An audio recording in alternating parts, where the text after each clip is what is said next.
Greetings, quiet chroniclers of historical misfortune. Tonight we peek behind the velvet curtains of nobility to reveal a tale of immense privilege, for some. We're exploring the utterly unenviable plight of the youngest son. Imagine being born into wealth and status only to realize your older brother inherits literally everything and you get, well, let's just call them horrible options. It's sucked so spectacularly you might consider your own family drama a delightful picnic. If this morbid dive tickles you, do the noble thing, like and subscribe.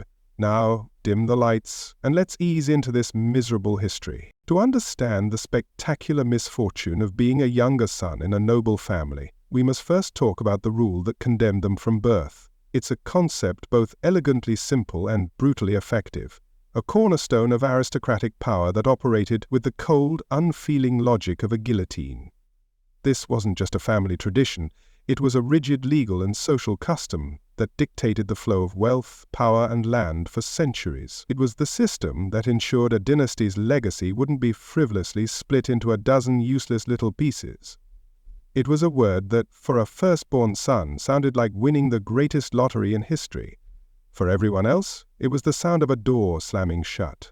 That word was primogeniture. At its heart, primogeniture, or more specifically, male preference primogeniture, is the right of the firstborn legitimate son to inherit his parents' entire estate. All of it. The grand castle with its drafty corridors, the sprawling lands stretching as far as the eye could see, the titles, the serfs, the political influence, and the family name. The logic from a king's or a high lord's perspective was unassailable. If a powerful duke with 10,000 acres died and divided his land equally among his 5 sons, you wouldn't have one powerful duke anymore. You would have 5 weaker lords, each with only 2,000 acres, making them easier to control and less able to defend the realm. It was a tidy solution, to preserve power.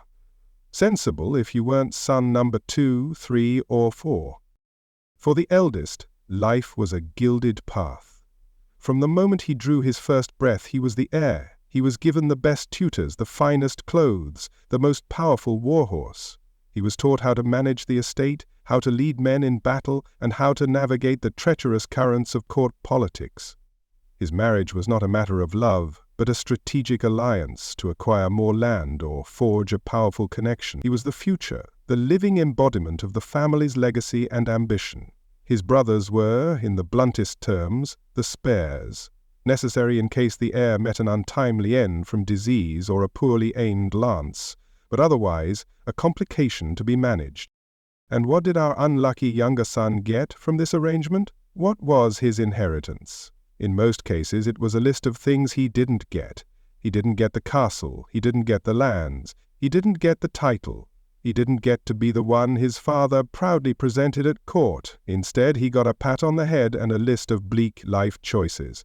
If he was fortunate, his father might bequeath him a small annual income, a good horse, and perhaps a suit of armor that wasn't too rusty. He was, in essence, given just enough to remind him of the world he was born into, but not nearly enough to comfortably live in it.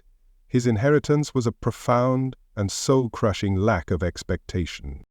Imagine the psychological toll of this existence. You grow up in the shadow of a colossal castle, a place that is your home but will never be yours.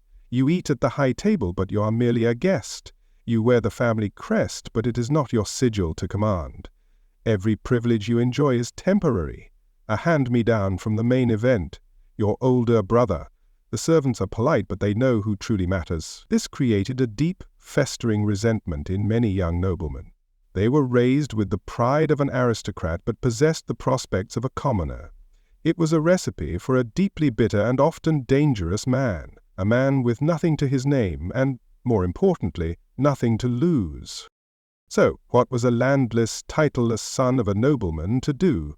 His options were stark and generally fell into 3 categories, often referred to as the sword, the cross, or the court. He could pursue a military career, hoping to win fame and fortune through violence. He could be given to the church, trading worldly ambition for a life of prayer and, theoretically, peace.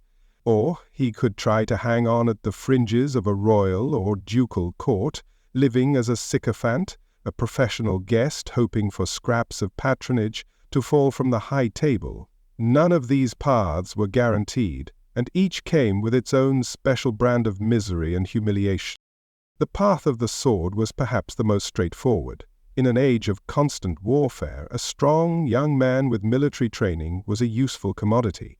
Younger sons filled the ranks of knightly orders, went on crusades to the Holy Land, or simply became soldiers of fortune, selling their swords to the highest bidder. This wasn't a life of chivalric romance. It was a brutal, bloody business. For every younger son who managed to carve out his own little fiefdom in some foreign land, thousands more died anonymously in a muddy field, or succumbed to disease far from home, their noble blood soaking into indifferent soil. It was a desperate gamble, a life of violence, chosen because the alternative was a life of irrelevance. If a life of violence wasn't appealing, or if the son in question was more scholarly or less robust, there was always the church. It was a very respectable way for a noble family to deal with a surplus son. He would be packed off to a monastery or groomed for a position as a bishop. This secured the family a connection within the powerful church hierarchy, and most conveniently, it took the son out of the line of inheritance and ensured he wouldn't produce any inconvenient heirs of his own. A life of prayer and celibacy, however, was often just a different kind of prison for a young man who might have yearned for a wife, a family, and a home of his own. Primogeniture didn't just deny him land, it could deny him love and liberty, all for the sake of the family name. Of the limited and often grim career paths available to the landless younger son of a nobleman, none was more respectable, more convenient, or more thoroughly soul-crushing than being given to the church. If the sword offered a slim chance at glory, the church offered a guarantee of containment.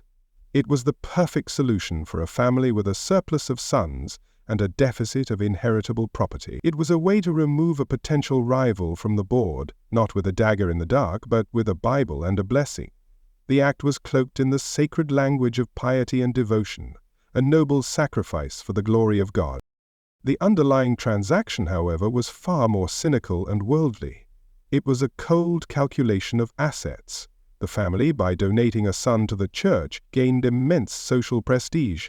They were seen as pious and devout, earning spiritual credit that was almost as valuable as cold hard cash. Furthermore, if the son ascended the ranks, he could become a powerful ally, a voice for the family's interests within the most influential institution in Europe. In return, the church received a well-bred, literate, and politically connected new member, often accompanied by a hefty donation of land or gold to smooth his entry. The terrible, unspoken truth was simply this: turns out, God loves you, but your family loves real estate more. For the son himself, this was rarely a calling in the spiritual sense. A true sense of religious vocation was a happy accident, not a prerequisite. For many, the decision was made for them when they were still children, far too young to comprehend the lifelong consequences of the path being chosen for them. Some were given as oblates, children donated to a monastery as a permanent living gift. Picture a boy of 7 or 8, his future signed away by his father in a charter handed over at the monastery gates like a parcel. He was leaving a world of color, comfort, and courtly life for one of stone, silence, and scripture. His personal ambitions, his desires, his very identity were now forfeit. The destination for many of these boys was the monastery, a life within the cloister. The initial shock for a child raised in even the modest luxury of a minor noble's castle must have been profound. His fine clothes were replaced with a coarse, scratchy woolen habit. The soft bed was swapped for a simple straw pallet in a cold communal dormitory. The rich foods of his father's table were gone, replaced by a monotonous diet of bread, pottage, and watery ale. This wasn't merely a change in scenery. It was the systematic dismantling of his former life, a stripping away of comfort designed to humble the soul and, more practically, to break the will. Life within the monastery walls was governed by a strict and relentless timetable, the liturgy of the hours. The day was not measured by the sun, but by the ringing of bells calling the monks to prayer. The first service, matins, often took place around 2 in the morning in the freezing candle-lit dark of the chapel. Then came lauds at dawn, prime, terce, sext, none, vespers, and finally compline before bed. This was not quiet, personal meditation. It was hours upon hours of chanting Latin psalms and scripture, a physically and mentally exhausting cycle that repeated without fail every single day for the rest of your life. To compound the isolation, many monastic orders enforced strict rules of silence. Speaking was a sin of vanity, a distraction from God. Communication was often limited to a complex and cumbersome sign language, a silent dance of hands to request bread, to point out a mistake in a manuscript, or to signal illness. Imagine the psychological weight of this enforced silence on a young, resentful man, filled with the fire and frustrations of youth, but forbidden from giving them voice. The monastery became a world of quiet, seething emotions, where the only permitted sounds were the chanting of prayers and the scratching of quills on parchment.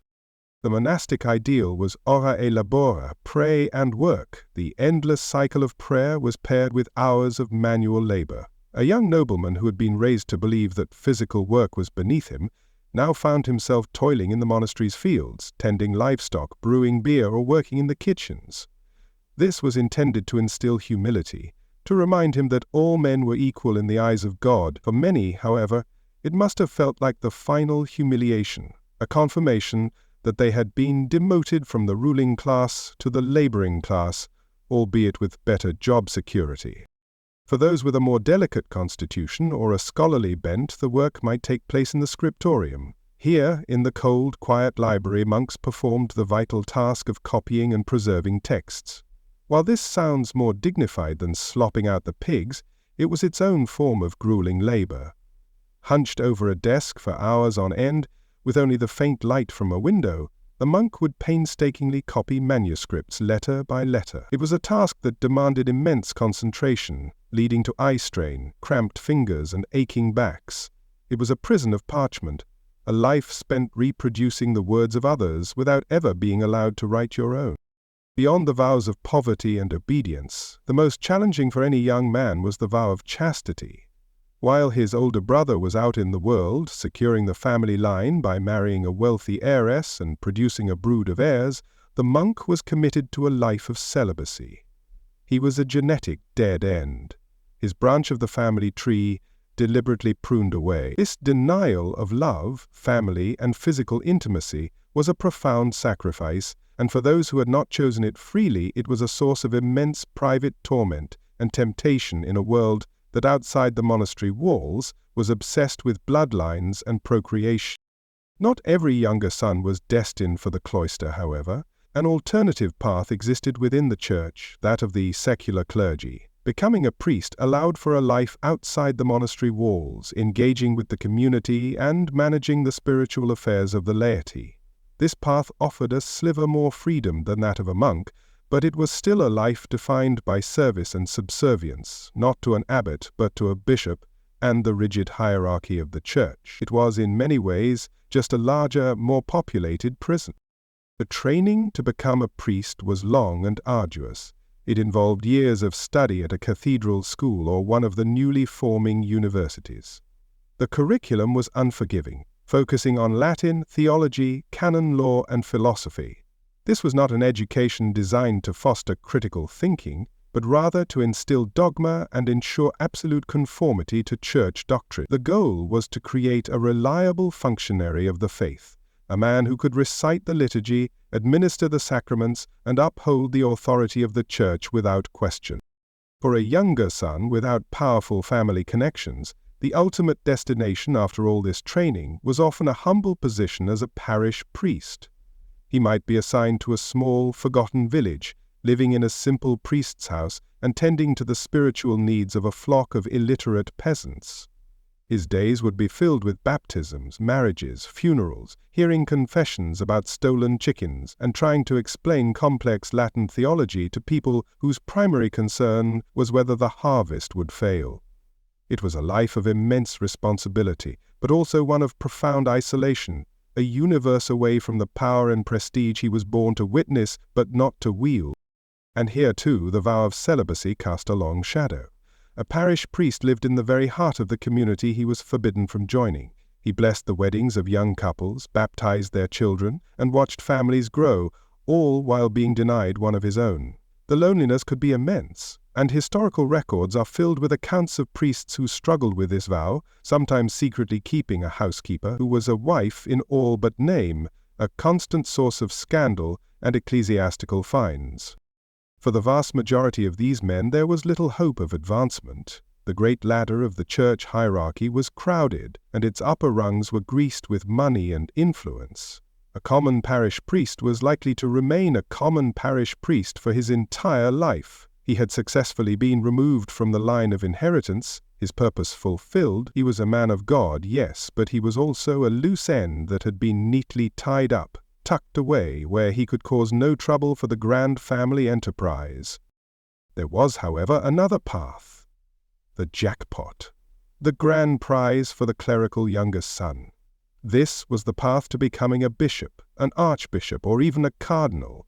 This was not a career path open to just anyone. It was reserved for the sons of the wealthiest and most powerful families in Europe, the ones for whom the church was not just a career, but another theatre for their dynastic ambition. This was the management track of the medieval church, and getting on it had very little to do with holiness. The key to this upper echelon was a practice known as simony, the buying and selling of church offices. It was officially a grave sin, but it was unofficially the way things got done. A powerful duke or king, unable to give his second son a duchy of his own, could instead make a massive donation to the papacy or a cathedral chapter. In return for this generosity, his son, who might be more familiar with a falconer's glove than a holy book, would be appointed as the new bishop of a wealthy diocese. It was a straightforward business transaction. Life as a high-ranking churchman, a so-called prince-bishop, was a world apart from the lives of monks and priests. These men were not just spiritual leaders, they were feudal lords. They controlled vast tracts of land, collected taxes, minted their own coins, held courts of law, and in some cases even commanded their own armies.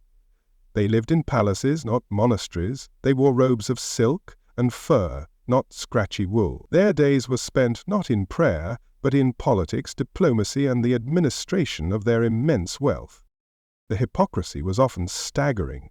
These were men who had taken vows of poverty, yet lived in obscene luxury. They preached peace while wearing armor under their vestments and leading cavalry charges. Men like Bishop Odo of Bayeux, William the Conqueror's half-brother, were warriors first and churchmen a distant second. He fought with a mace at the Battle of Hastings in the year 1066 because, as a man of God, he was technically forbidden from shedding blood by the sword. It's a wonderful example of finding a loophole in your holy vows. Even for these powerful princes of the church, life was a precarious game. As major political players, they were embroiled in the most dangerous conflicts of the age. They had to navigate the treacherous currents between the Pope and the Holy Roman Emperor, or between their king and his rebellious barons. A political miscalculation could lead to disgrace, exile, or imprisonment. The bishop's palace, as luxurious as it was, could be just as much a prison as the monastery, merely one with better food and more comfortable furniture. Though we see the three main ecclesiastical paths, each a different flavor of confinement. The monk was locked away in a cloister, his life circumscribed by bells and vows. The priest was confined to his parish, his ambition limited by his station. The bishop was trapped in the dangerous game of high politics, his soul often a casualty of his temporal power. All three paths served the same primary purpose: to manage the inconvenient reality of the surplus. Ultimately, entering the church was an act of erasure. A young man's family name, his primary source of identity, was sublimated. He was no longer John Plantagenet or Charles de Valois, second son of the Duke. He was now Brother Thomas, or Father Martin, or the Lord Bishop of Winchester. His personal lineage was meant to end with him, his vow of celibacy a guarantee that he would not produce legitimate rivals to his brother's children. He ceased to be a man and became an institution. Of course, there were those who thrived, men of genuine faith who found peace and purpose in the monastery, ambitious administrators who ran their dioceses with skill and care, brilliant scholars like Thomas Aquinas, a younger son of a count who changed the course of Western thought from within the confines of the Dominican order. But these are the exceptions that highlight the rule. They were the few who managed to build a meaningful life from the parts that had been assigned to them. For the countless nameless others, the church was simply the end of the line. It was a dignified and holy excuse, a spiritual retirement home for those who were born too late. It ensured they would be fed, clothed, and sheltered, all while being kept safely away from the titles and lands that truly mattered. The family's legacy would remain secure, its power consolidated in the hands of the firstborn. The church, in its infinite wisdom, provided a practical prison, a gilded cage where a younger son could live out his days, praying for the souls of the very family that had so piously discarded him. If a younger son found the prospect of a lifetime of enforced prayer and celibacy unappealing, his family often had another, more direct solution for his landless existence. If he wasn't suited to carry the cross, he could certainly carry a sword. The military was the second great institution designed to absorb the ambitious, the restless, and the simply unfortunate sons of the nobility. It was presented as a path of honor, a chance to win glory for the family name on the field of battle. This was, of course, a wonderfully romantic way of framing it. The reality was far less glorious and far more gruesome. The entire concept of chivalry, with its shining armor, noble quests, and virtuous knights, is a powerful and enduring myth. It's a fantastic story.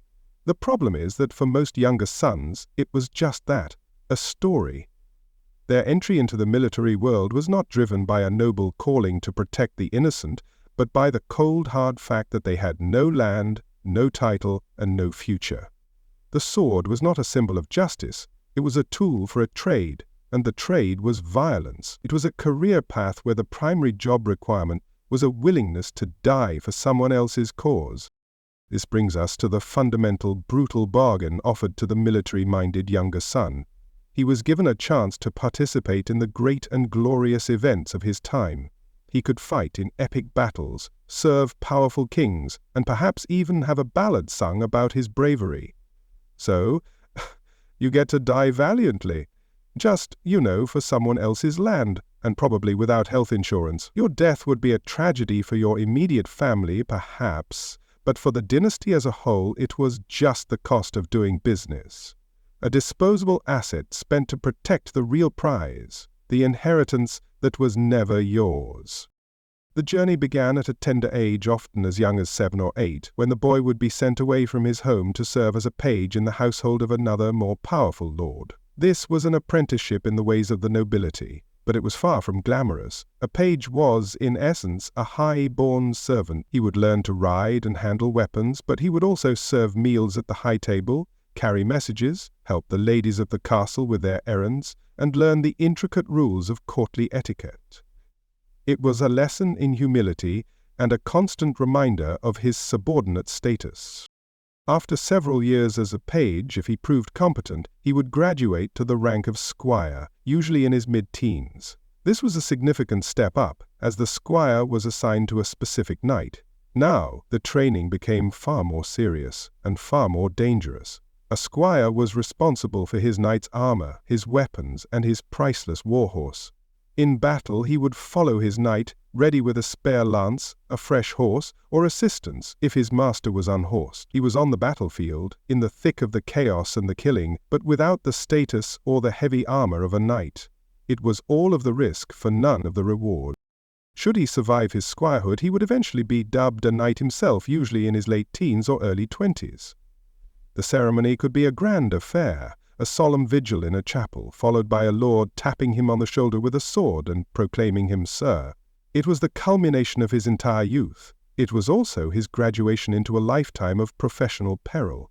He was now a fully licensed weapon, a freelance warrior in a world defined by violence. He had the title, but he still had no land. He was a knight, but he was also, essentially, unemployed. Let's talk about the tools of the trade. A suit of plate armor in the later Middle Ages was a marvel of craftsmanship, but it was not the gleaming, lightweight costume you see in movies. It was a heavy, cumbersome prison of steel, weighing upwards of 50 or 60 pounds. It was incredibly hot, severely restricted movement and vision, and required assistance to even put on. Just walking around in it was exhausting, let alone fighting. Furthermore, a full suit of armor and a trained warhorse cost a fortune, as much as a small farm. It was an investment in a business, and the business was brutal. The life of a soldier was not a series of heroic battles. It was mostly filth, boredom, and disease.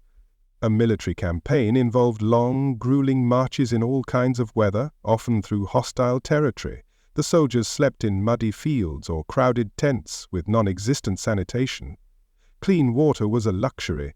Consequently, dysentery, typhus, and other diseases ran rampant through army camps, killing far more soldiers than enemy swords ever did. A knight was just as likely to meet his end from a violent bout of diarrhea as from a well-aimed arrow.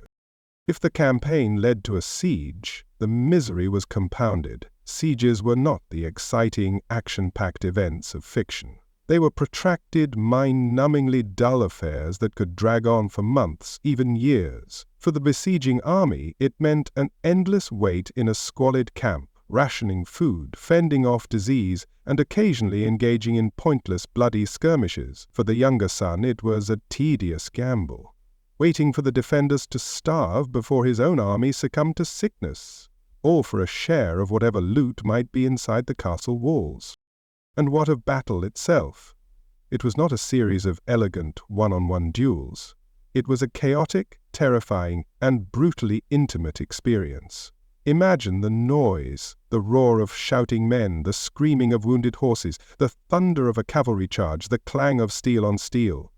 Imagine the sight, a field churned to mud and slick with blood, fallen banners, and the writhing bodies of the wounded and dying. Survival in this meat grinder had less to do with skill and more to do with pure dumb luck. A random arrow, a stumble at the wrong moment, or simply being overwhelmed by numbers was the unceremonious end for many a valiant knight. If you were merely wounded, your ordeal was just beginning. There was no concept of a medic or a field hospital. Your care would come from a barber surgeon, a man who cut hair for a living but was also tasked with battlefield medicine. His primary tools were a saw, a hot poker, and a prayer. An arrow would be crudely dug out, a shattered limb would be amputated without anesthetic, the stump cauterized with a red-hot piece of iron to stop the bleeding. Even if you survived this torturous procedure, the high risk of infection meant that a simple wound could easily lead to a slow, agonizing death from gangrene days later. The immediate aftermath of a battle was a grim spectacle. The primary concern for the victorious survivors was not tending to the wounded, but looting the dead and dying. This was a crucial part of a soldier's income. A dead knight would be stripped of his expensive armor, his purse, his rings, anything of value. It was a ghoulish but necessary task for the landless knight, a desperate scramble to make the risk he had just taken pay off. The field of glory was also a field of scavengers. For the knight who survived, the question remained, what now? The most stable career was to become a household knight. This meant swearing allegiance to a king or a powerful baron and joining his private army. In exchange for your military service, you received lodging, food, and a small stipend. You were essentially a professional bodyguard and enforcer. It offered security, but it also meant surrendering your independence. You fought when he said fight, and you stood guard when he said stand guard. It was a far cry from the life of a landed lord. Many younger sons became knights-errants, a term that sounds wonderfully romantic, but in reality meant wandering and unemployed. These were freelance knights who roamed the countryside, drifting from town to town. They were looking for employment from a local lord, a spot in a tournament where they might win a prize, or, if times were tough, they might simply resort to banditry, terrorizing the same common folk they were theoretically sworn to protect. The line between a knight-errant and a common thug was often very thin indeed. The tournament circuit was another option. These were not just festive games, they were serious, and often deadly, martial contests. A successful tournament knight could win fame, fortune, and the admiration of high-born ladies. It was the medieval equivalent of being a professional athlete. However, the risks were immense. A fall from a horse or a shattered lance could lead to a fatal injury. Furthermore, you had to provide your own expensive armor and horses. For every knight who made a fortune on the circuit, many more were bankrupted or killed trying. A more honest, if less respected, path was that of the mercenary. A younger son could join a free company, a band of professional soldiers who fought for whoever paid the most. Their loyalty was not to a king, a country, or a code of chivalry, but to cold, hard cash. Mercenary captains who were clever and ruthless could become incredibly wealthy and powerful, but for the average soldier in the company it was a life of constant danger, broken contracts, and the scorn of the very nobles who hired them. You were a tool to be used and discarded. The ultimate military enterprise for a younger son with nothing to lose was the Crusades. The Church promised that anyone who traveled to the Holy Land to fight would receive a full remission of their sins. This was a powerful motivator, but the temporal promise was just as alluring, the chance to conquer land and forge a kingdom of your own. For a man with no inheritance in France or England, the prospect of becoming a lord in Palestine was a gamble worth taking. It was the ultimate high-risk, high-reward venture. Of course, the reality of crusading was mostly misery. The journey itself was long and perilous. Thousands died of starvation and disease before they even saw the enemy. Once there, they faced a hostile climate, unfamiliar diseases, and a determined foe. For every crusader knight who managed to carve out a fiefdom for himself, countless others found only a brutal death, far from home, their bones left to bleach under the desert sun. The promised kingdom was, for most, a mirage. The entire military economy for the nobility was built not on killing, but on capturing. In a battle between knights, the primary goal was not to slay your opponent, but to unhorse him and force his surrender. A captured nobleman was a source of income, a walking treasure chest to be ransomed back to his family. This ransom economy was the quickest way for a landless knight to make a fortune. A single, wealthy captive could set him up for life. It also meant, however, that he himself was a target, a potential payday for a knight on the opposing side. Aside from ransom, a soldier's main source of income was plunder. When a city was captured, it was often given over to the victorious army to be sacked. This was a terrifying and brutal affair for the inhabitants, but a vital incentive for the soldiers.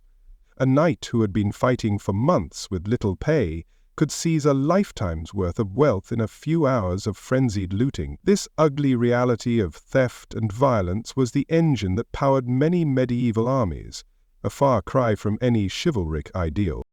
The financial burden of being a warrior was immense.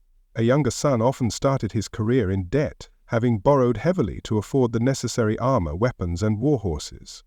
His entire life was a gamble, hoping for that one big score.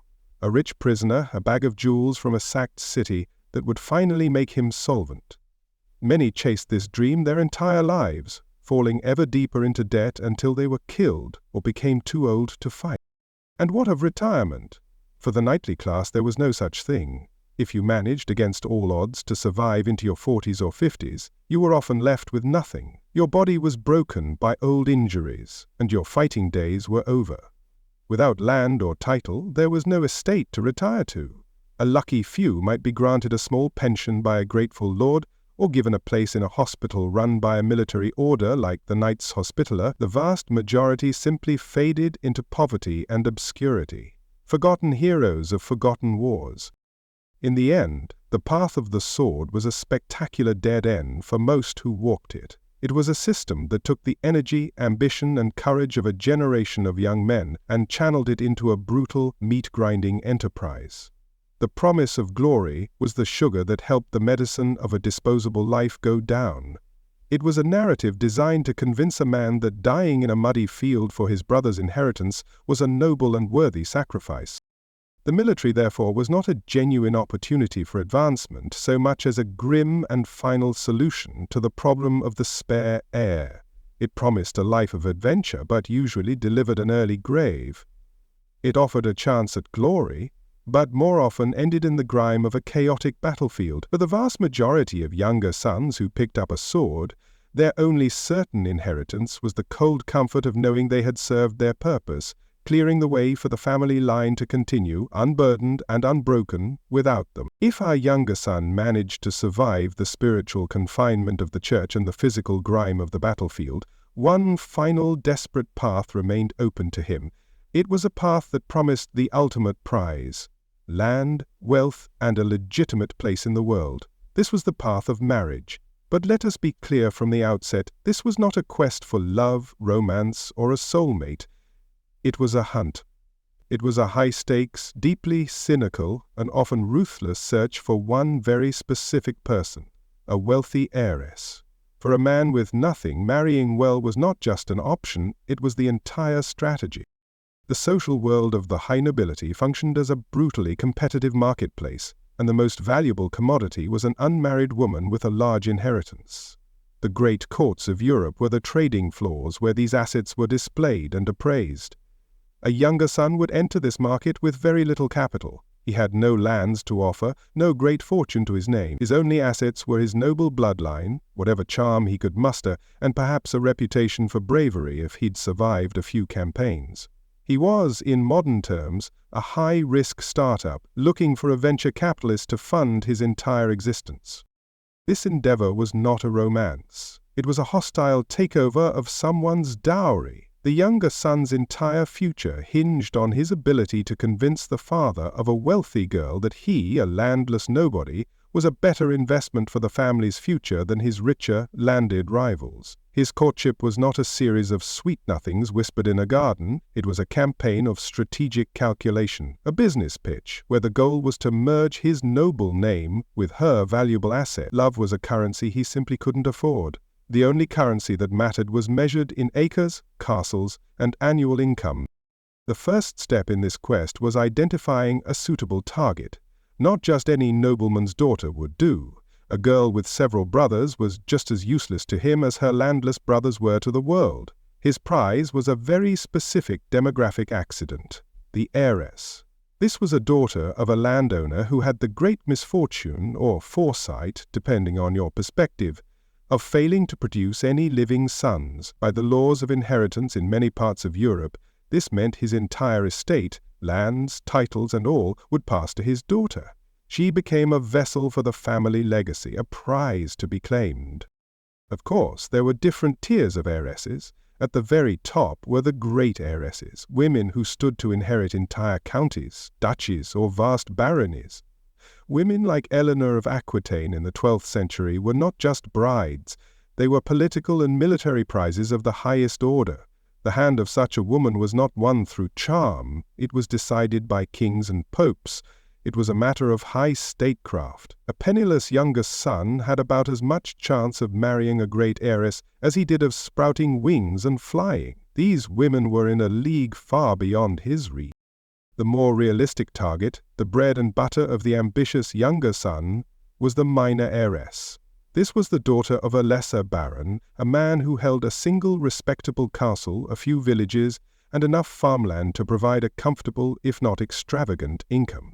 To her powerful neighbors, her inheritance might seem like a modest prize, but for a man whose only property was his horse and his sword, that one castle was the entire world. It was a foothold, a foundation upon which he could build a life and a dynasty of his own. These minor heiresses were the golden tickets scattered across the countryside. Another prime target in this matrimonial jungle was the wealthy widow. A noble woman who had outlived her husband often controlled a significant portion of his estate as her dower, the part legally set aside for her maintenance. A young, ambitious knight marrying an older, established widow was a common trope.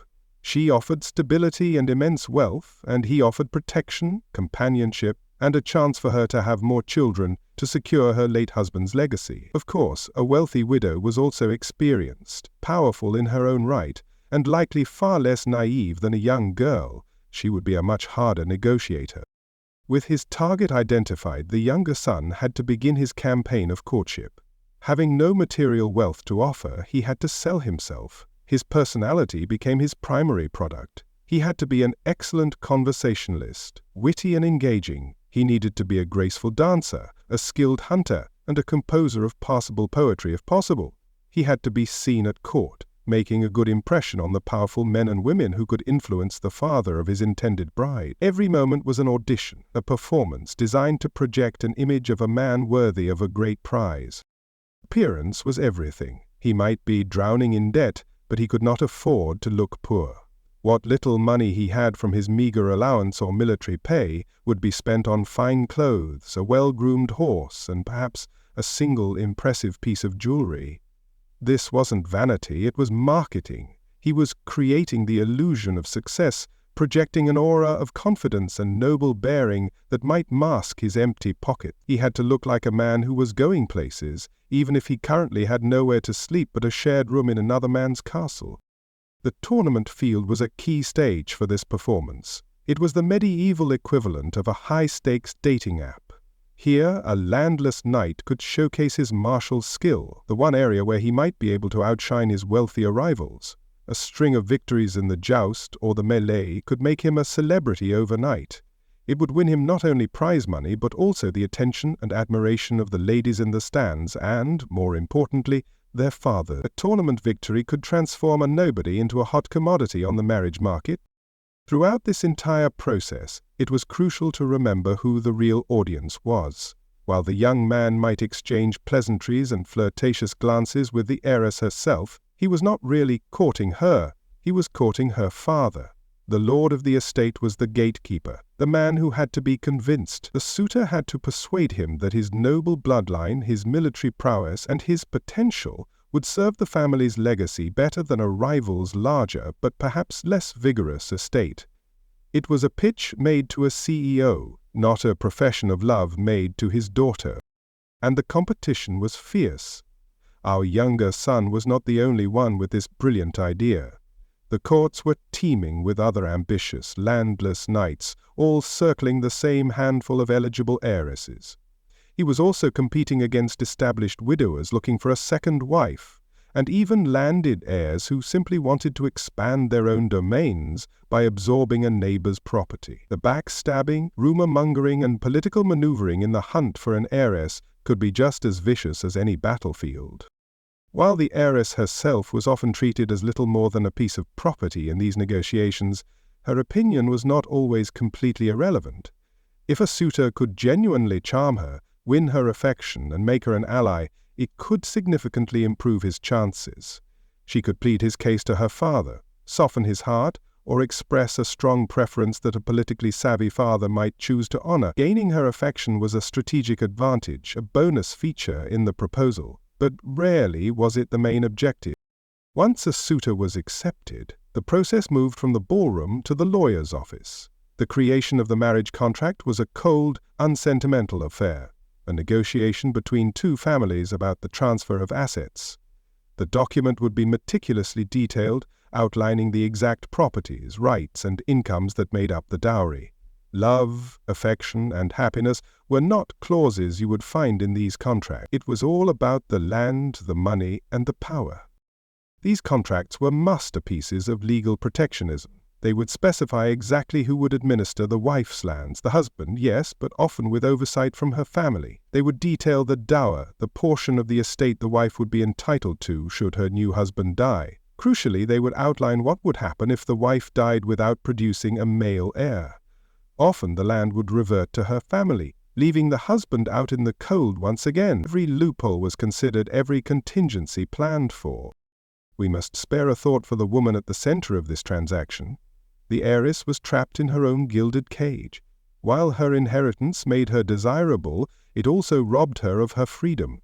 Her choice of husband was a matter of family strategy, not personal desire. She could be married off to a man twice her age or to a boorish and cruel warrior, simply because the alliance was advantageous. Her happiness and personal fulfillment were secondary to the preservation of the estate. Her body was the vessel for a bloodline, and her dowry was the prize. Even after the wedding bells had rung, the happily ever after was far from guaranteed. The younger son now had what he always wanted, land and a title, but he was often viewed with suspicion and resentment by his new wife's family and vassals. He was not their rightful lord by blood. He was the outsider, the man who had married the castle. He had to constantly prove his worth and his right to lead, a task that was often thankless and fraught with political peril. His most immediate and important duty was to produce an heir, preferably a son. The pressure on the newly married couple was immense. The entire purpose of the union, from a strategic standpoint, was to merge his bloodline with her lands and continue the dynasty. A failure to conceive, or the birth of only daughters, could be seen as a catastrophic failure. It could lead to immense marital strife and even calls for an annulment, putting the husband right back where he started. The marriage itself was often a delicate and ongoing negotiation of power. While the husband was the legal head of the household, everyone knew where the real power came from. The lands, the wealth, and the loyalty of the people were all tied to his wife. A husband who proved to be a poor administrator, who squandered her wealth or who mistreated her, could find himself facing the wrath of her powerful male relatives, uncles and cousins, who had been watching the deal from the very beginning. There was also the ever-present risk of a demographic disaster. What if, years into the marriage, his wife's aging mother produced a surprise late-in-life son? That newborn baby would, in an instant, become the true heir. The wife would no longer be an heiress, and her husband's entire position would evaporate. He would be left legally married to a woman whose inheritance had vanished, stuck in a relationship that no longer served its primary financial purpose. It was the ultimate nightmare scenario for the fortune-hunting son. Of course, it is possible that amidst all this cold calculation, genuine affection could blossom. A husband and wife, thrown together by circumstance, might discover a mutual respect, a shared sense of humor, and over time, a deep and abiding love. They might become true partners, raising their children and managing their estates together in harmony. But this was always a lucky and unexpected bonus, a happy accident. A successful marriage was one that was financially sound and produced heirs. A happy marriage was a lottery win on top of a lottery win. In the end, the quest for a rich wife was the ultimate expression of the younger son's plight. It was a career move disguised as a sacrament. It was a hunt for security in a world that offered him none. For the few who succeeded, it was a triumphant victory over the system of primogeniture that had cast them out. They had achieved through wit, charm, and ruthless negotiation what they had been denied by birth. This was not a fairy tale. The younger son was not Prince Charming, and the heiress was not a damsel in distress waiting to be rescued. He was a desperate man playing his last card, and she was a strategic asset in a dynastic game. Their union was not the culmination of a love story, but the successful execution of a business plan. It was, from start to finish, a calculated and often hostile takeover, the final risky gambit to claim a piece of a world that had never wanted to give him any. For the younger son, who had exhausted all other avenues of advancement, there was one final, distinctly unglamorous option left. It was a path that didn't promise wealth or power, but offered a degree of stability in a world that was determined to offer him none. If you couldn't buy your way into the church, couldn't survive the mercenary life, and couldn't find an heiress to marry, you could always swallow your pride and enter the service of another, more powerful lord. You could become a retainer, a household knight. It was, in essence, the medieval equivalent of moving back into someone else's basement after failing to make it on your own. This career choice represented a fundamental trade-off. The younger son would exchange the vanishingly small possibility of independent success for the relative security of a permanent position. He would swear an oath of fealty, pledging his sword, his loyalty, and his life to a patron, be it a great duke, a local baron, or, in the most humiliating of cases, his own older brother. In return, he would receive food, lodging, and a place within a powerful household. He was giving up the hunt for a fortune of his own to become a permanent fixture in someone else's. This life was not one of noble partnership. It was a job, and often a demeaning one. It was the act of taking your noble family name, a name that carried weight and history, and leveraging it for a position that was, at its core, a bodyguard gig. A highly skilled, well-born bodyguard, to be sure, but a bodyguard nonetheless. The title of Sir before your name did little to mask the reality of your situation. You were a servant with a sword. As the grim joke might have gone, you traded your birthright for a glorified security detail, and probably with worse food than you were used to. The nature of this servitude depended heavily on the employer. If a young knight was lucky, he might enter the service of a great, unrelated magnate, a powerful duke or earl. In this context, there was at least a degree of professional distance. He was an employee, a valued specialist in the arts of war and courtly life. His lord might respect his noble blood and treat him as a junior companion. It was a dependent relationship, but one that could carry with it a measure of dignity and the chance to make a name for himself in a powerful circle. The truly soul-crushing scenario, however, was entering the service of your own family, specifically your eldest brother. Imagine the unique and exquisite humiliation of this arrangement. This was the man who grew up alongside you, who you competed with, played with, and perhaps secretly resented. Now, by the pure accident of his birth order, he was your lord and master. You lived in the castle that should have been partly yours. You ate the food from the lands that you were also raised on, and you followed his orders. The family home became your workplace, and your brother became your boss. The psychological toll of serving a sibling must have been immense. Every interaction would be a stark reminder of the great injustice of primogeniture. When he would summon you, it wasn't a brother asking for a chat, it was a lord summoning his vassal. When he rode at the head of a procession, you rode behind, one of his entourage.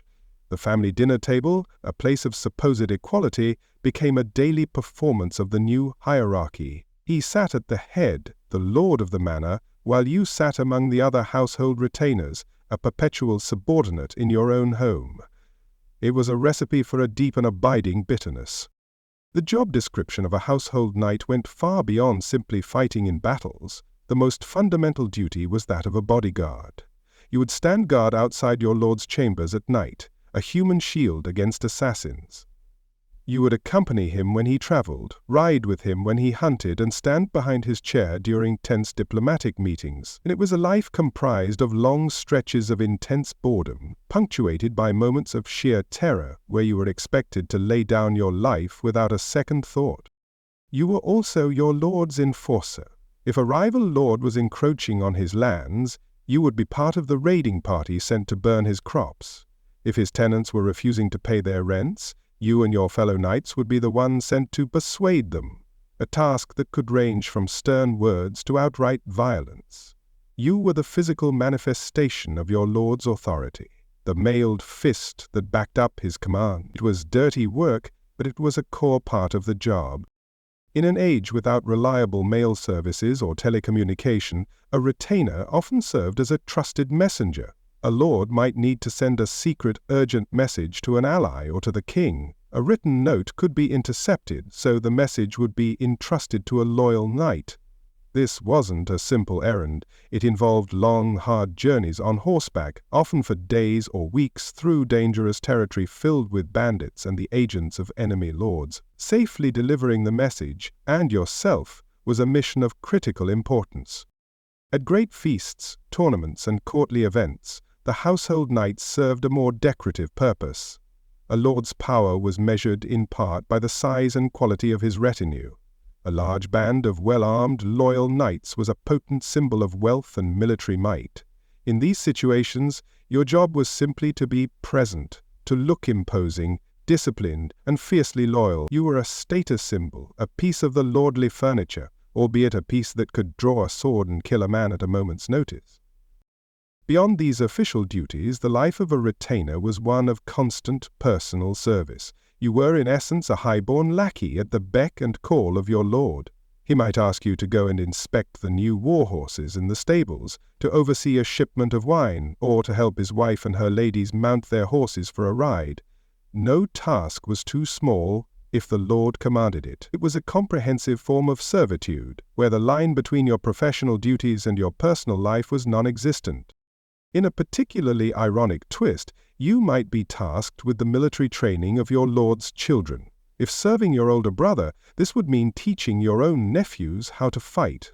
You would be the one to show them how to hold a sword, how to manage a lance, and how to command men in battle. You would be expertly training the next generation to inherit and wield the power and property that you yourself had been systematically denied. Each lesson would be a masterclass in your own dispossession. The perks of this job were modest, to say the least. Your accommodations were not a private chamber, but most likely a bed or a straw pallet in a communal room shared with the other knights and squires of the household. The only privacy to be found was in your own head. The great hall of the castle, a place of feasting and celebration at night, often became a sprawling dormitory after the fires were banked, filled with the snores and smells of dozens of sleeping men. The food, while generally plentiful, was a constant reminder of your station. At mealtimes, the lord, his family, and any honored guests sat at the high table, enjoying the best food and wine. You and the other retainers sat at long trestle tables in the main hall, below the salt. You ate hearty but plain fare, thick stews, loaves of dark bread, roasted fowl if you were lucky, and pitchers of cheap ale. It was the food of a garrison, designed as fuel for the work ahead, not for pleasure. Direct payment in coin was rare. Instead, a retainer was kept through livery and maintenance. Your lord provided your livery, your food, a place to sleep, and perhaps a yearly provision of cloth to make your clothes. He maintained you. You were an expense, an asset to be cared for, much like his horses and his hunting dogs. This system fostered total dependency. Without your own source of income, it was impossible to save money or to even consider leaving your lord's service. This dependency meant a complete loss of personal autonomy. Your life was not your own. You could not decide to take a trip, to visit distant relatives, or even to spend a day fishing without your lord's explicit permission. Your schedule was his schedule. If he decided to travel to court for 3 months, you traveled to court for 3 months. If he decided to wage a winter campaign, you spent the winter freezing in a tent. Your will was entirely subordinate to his. Socially, the retainer existed in a strange and lonely limbo.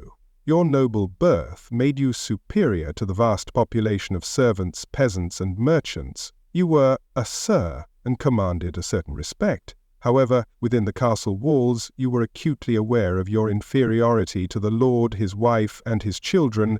You were of their class, but not of their rank. You didn't fully belong upstairs with the family, and you certainly didn't belong downstairs with the staff. You were caught in the middle. This position also severely limited your marriage prospects. The days of hunting for a great heiress were long over. As a household knight, your lord might arrange a marriage for you as a reward for loyal service. The bride would typically be the daughter of another retainer, a minor official, or a local landholder who wished to curry favor with your lord. It would be a respectable match, one that might come with a small plot of land, but it would not be a marriage that would alter your fundamental station in life. It was a retirement plan, not a promotion. And woven through every moment of this life was the constant thread of danger. As your lord's sworn man, his enemies were your enemies. His feuds were your feuds. You were the first person a rival would try to kill to get to him. Every shadow could hold an assassin. Every banquet could feature poisoned wine. Your job was to absorb that danger, to take the arrow or the dagger meant for your master. When your lord was summoned to war by the king, you went with him without question. You faced the same brutal conditions of the campaign, the same diseases, the same chaotic violence of the battlefield. But the spoils of war, the ransoms, the captured lands, the political favor, all flowed to your lord. You might receive a small share of the plunder or a pat on the back for your bravery, but the true profits of war were not for you. In the brutal calculus of battle, you were ultimately a disposable asset. Your lord, as a great magnate, was a high-value target, worth a fortune in ransom. You, on the other hand, were expendable. Your death in his defense would be seen as a noble and honorable fulfillment of your oath. Your lord would mourn your loss, perhaps, but your place in the shield wall could and would be filled by another landless younger son, eager for the security of a steady position. If you managed to avoid a violent death, you would accumulate a lifetime of injuries. A sword cut on the arm, a poorly healed broken bone, a persistent cough from years of sleeping on cold, damp ground.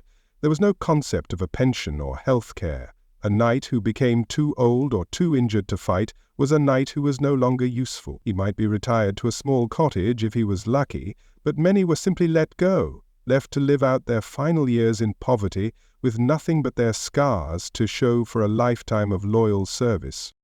The life of a retainer was, in the end, a gilded cage. It offered shelter from the harsh uncertainties of the world, but at the cost of personal freedom, ambition, and the possibility of ever creating something of your own. It was a life lived entirely in the shadow of another man's success, a constant, daily acknowledgement of your own secondary status. A man born and trained to be part of the ruling class was reduced to the role of a permanent employee, a senior staff member in the great enterprise of the nobility. He may have had a title, a sword, and a seat in the great hall, but it was a seat below the salt, a place that perpetually defined his limits. He was a knight by name, but a lackey by trade. His entire existence a testament to the fact that in the world of hereditary power, being born second meant you were destined to serve the one who was born first.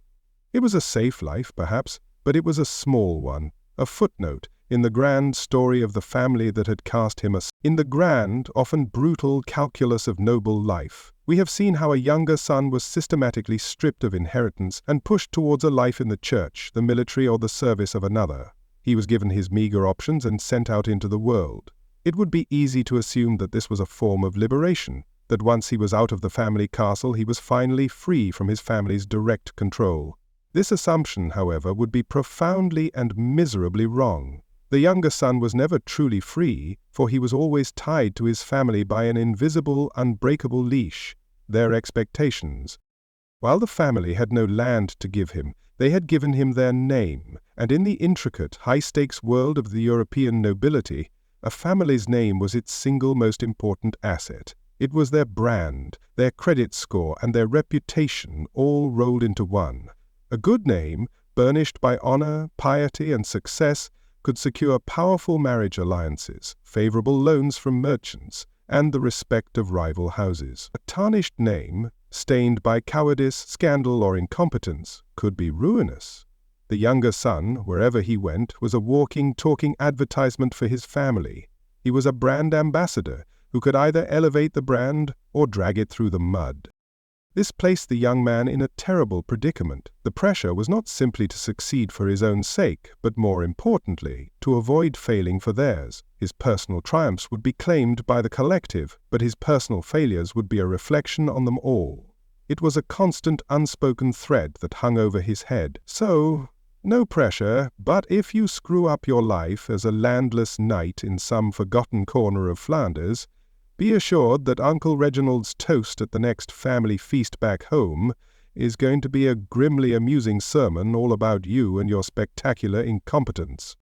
This dynamic meant that every action the younger son took was weighed on a scale he couldn't see. If he pursued a military career and became a famed tournament champion or a respected knight known for his bravery, that glory reflected back on his entire lineage. His elder brother, the Lord, could boast at court about his valiant sibling, adding a new layer of prestige to the family name. A successful son, even a landless one, was a public relations victory. He was proof of the family's good breeding and martial prowess, a useful tool in the constant game of social one-upmanship.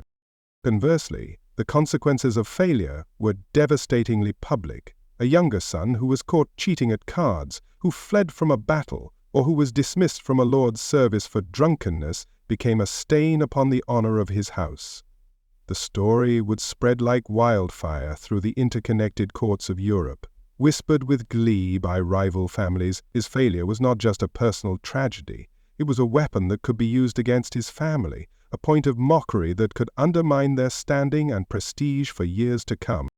We must remember that the medieval court was a hotbed of gossip. There was no televised entertainment, so the successes and, more deliciously, the failures of the nobility were the primary source of drama and amusement. A story about the Count of Anjou's youngest son being captured and ransomed for a paltry sum because his captors deemed him unimpressive was the kind of juicy tale that could define a social season. Your personal humiliation was your family's public shame and a moment of delightful schadenfreude for all their enemies. From the family's perspective, they had often made an investment in the younger son. They may have paid for his expensive suit of armor and warhorse, or made a significant donation to the monastery that accepted him.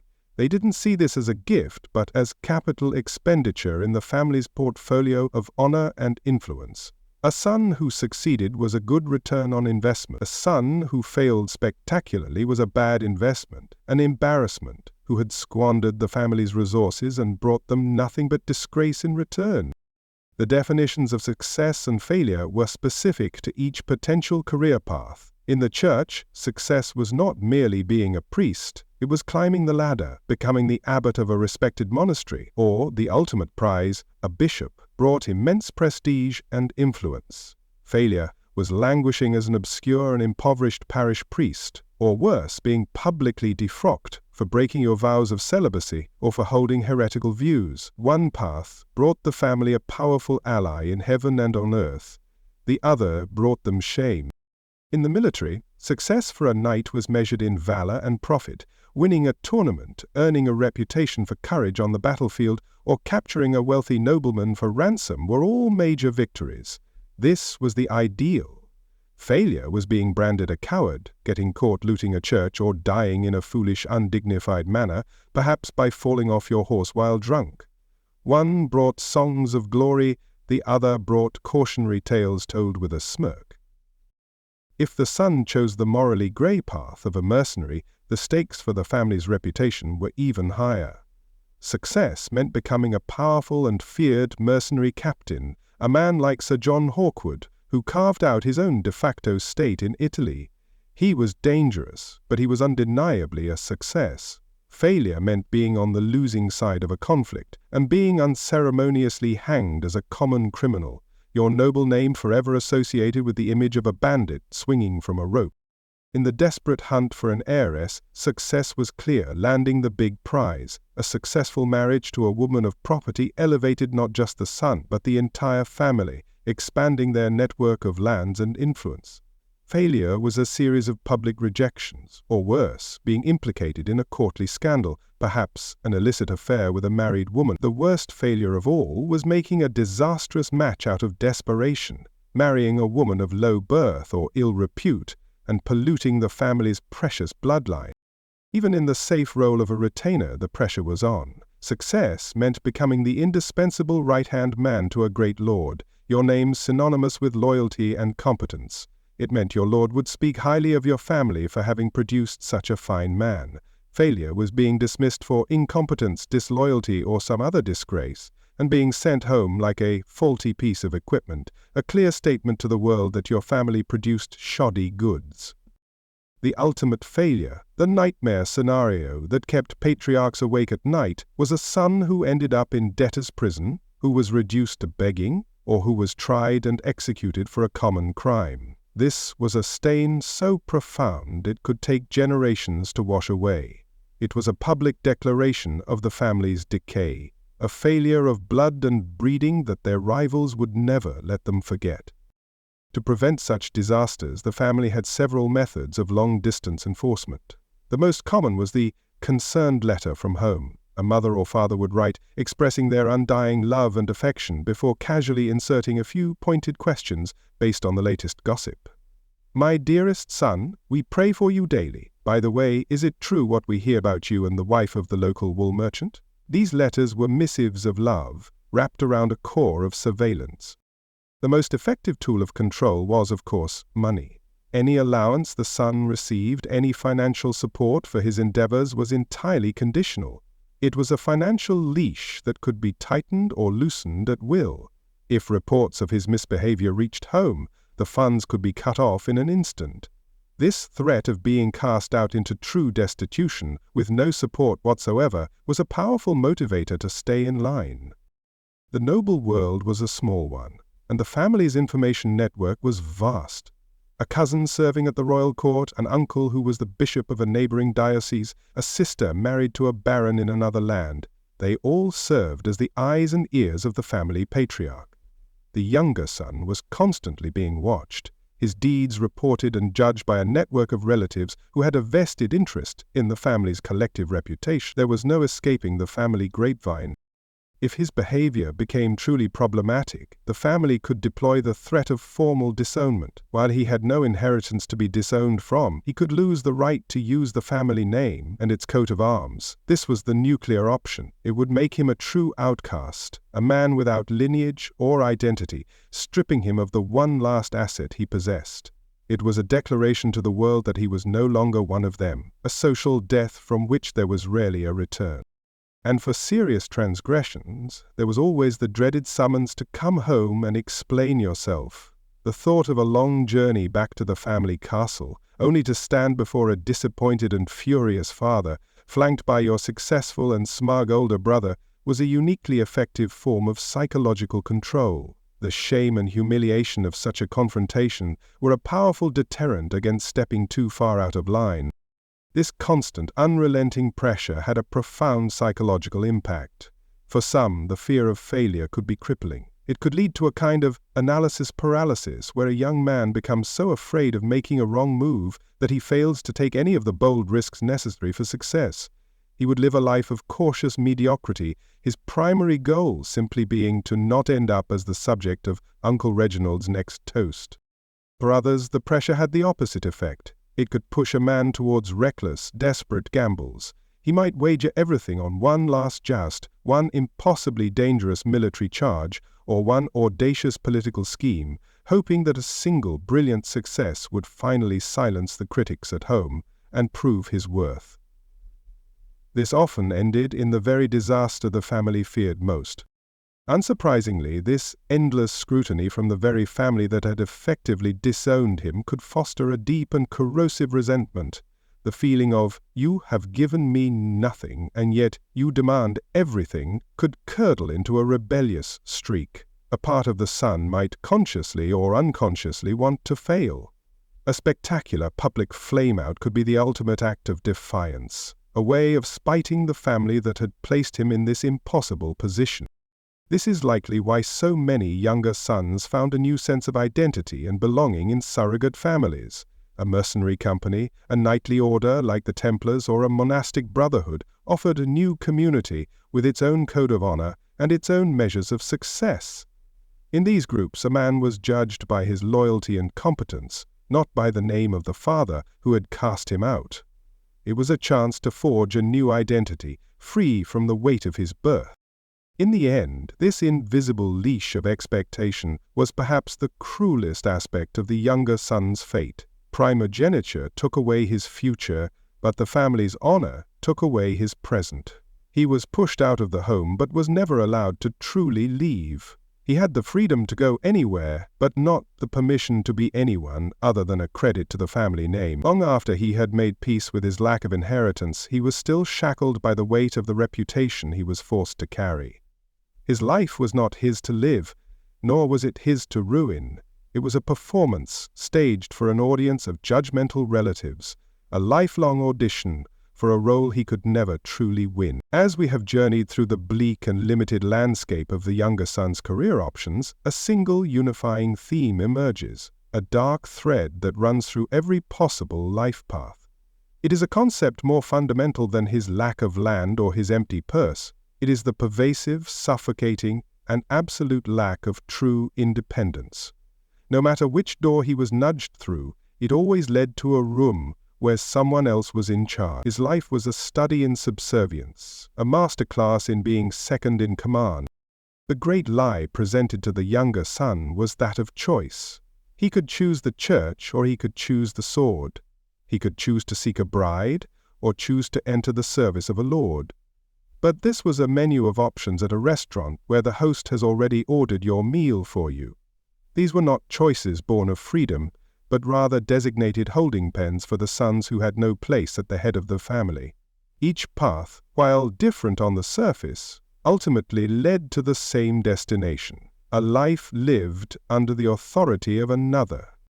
The modern world lionizes the idea of the self-made man, someone who builds their own fortune through grit and determination. This concept would have been laughably alien to the younger son. His story was not one of self-creation. It was one of being molded and placed into a pre-existing slot.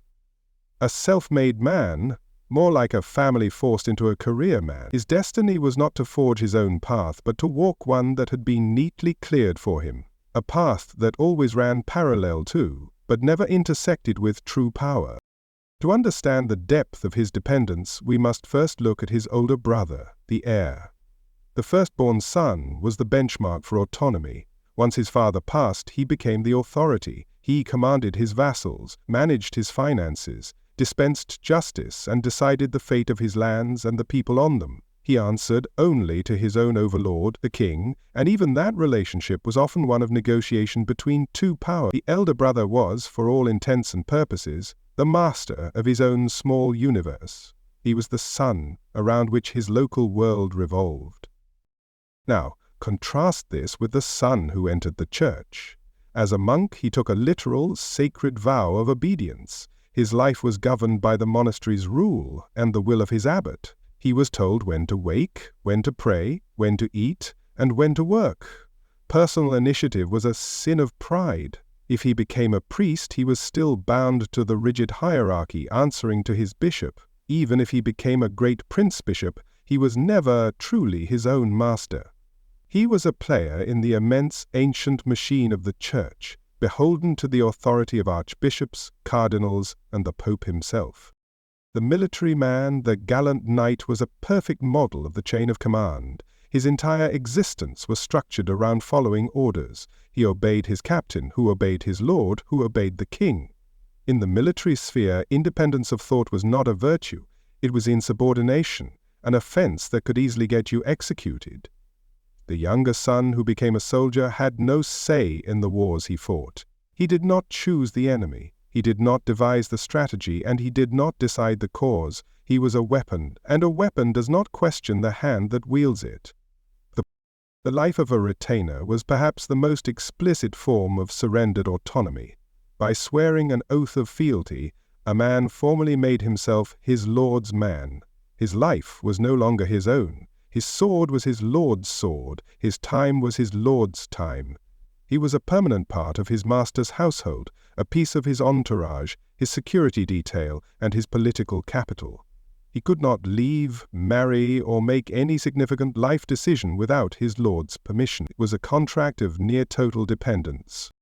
Even the son who achieved the dream of marrying a wealthy heiress found his independence to be a complicated illusion. Yes, he now administered an estate, but it was not truly his. He was the manager, not the owner. His power and wealth stemmed directly from his wife, and by extension, her family. He was often beholden to the expectations of his powerful new in-laws, who would be watching his every move. He may have looked like a lord, but he was more like a chief executive whose board of directors could fire him if he underperformed. Underpinning this entire structure of subservience was the crushing lack of financial independence. The elder brother's power came from the land, a resource he owned and controlled directly. The younger son's income, if he had any, was always a grant from someone else.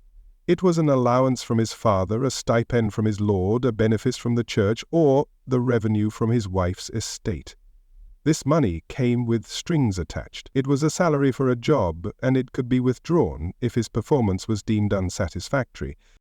This lack of control extended to his physical location. The heir's power was static, rooted in the ancestral castle. The younger son, by contrast, was perpetually in motion, but rarely by his own choice. He was dispatched by his lord on a mission, deployed by his commander on a campaign, or transferred by his abbot to another monastery. He was a traveler who never got to choose his own destination, his life a series of movements dictated by the needs and whims of his superiors. He was a pawn moved about the board by other players. This constant state of dependence had a profound effect on the younger son's psyche. It made it impossible to plan for a personal future. How could you lay out a 5-year plan when you didn't know which country you'd be fighting in next year, or which remote monastery you might be assigned to? His life was necessarily reactive. He could not be an architect of his own future. He could only be a skilled respondent to the futures designed by others. Survival and success in this environment depended on mastering the art of managing up. The younger son had to become an expert in pleasing those in authority over him. He learned to anticipate his lord's moods, to navigate the treacherous politics of the monastery, to make himself useful but never indispensable, and valuable but never a threat. His career advancement depended not on his own bold vision, but on his ability to successfully interpret and execute the vision of his master. This life required the systematic suppression of personal ambition. A younger son was raised with the pride and aspirations of a nobleman, but his chosen career path often punished true independent ambition. An overly ambitious retainer could be seen as a rival to his lord's own sons. An overly ambitious monk was guilty of the sin of pride. Any ambition he possessed had to be carefully rechanneled into the service of his institution, his success measured by how much he advanced his master's goal, not his own. Consequently, the younger son often had to experience life vicariously. He felt the thrill of victory through his lord's successes. The political triumph of his bishop felt like a personal win. He celebrated the birth of his brother's heir, the child who sealed his own status as irrelevant, as a victory for the family. His own achievements were always secondary, a pale reflection of the direct, unmediated power and success that his elder brother took for granted. He was a supporting actor in everyone else's story. It is not difficult to imagine the deep and abiding resentment that this life as a kept man would foster. To be fed, clothed, and housed by another man, to owe your entire existence to his charity or employment, was a bitter pill for a proud nobleman to swallow. It was a constant assault on his dignity. This feeling of powerlessness, this frustration at being an eternal dependent, could easily curdle into a quiet, simmering rage that poisoned his entire outlook on the world. Sometimes, this powerlessness manifested in small, petty acts of rebellion.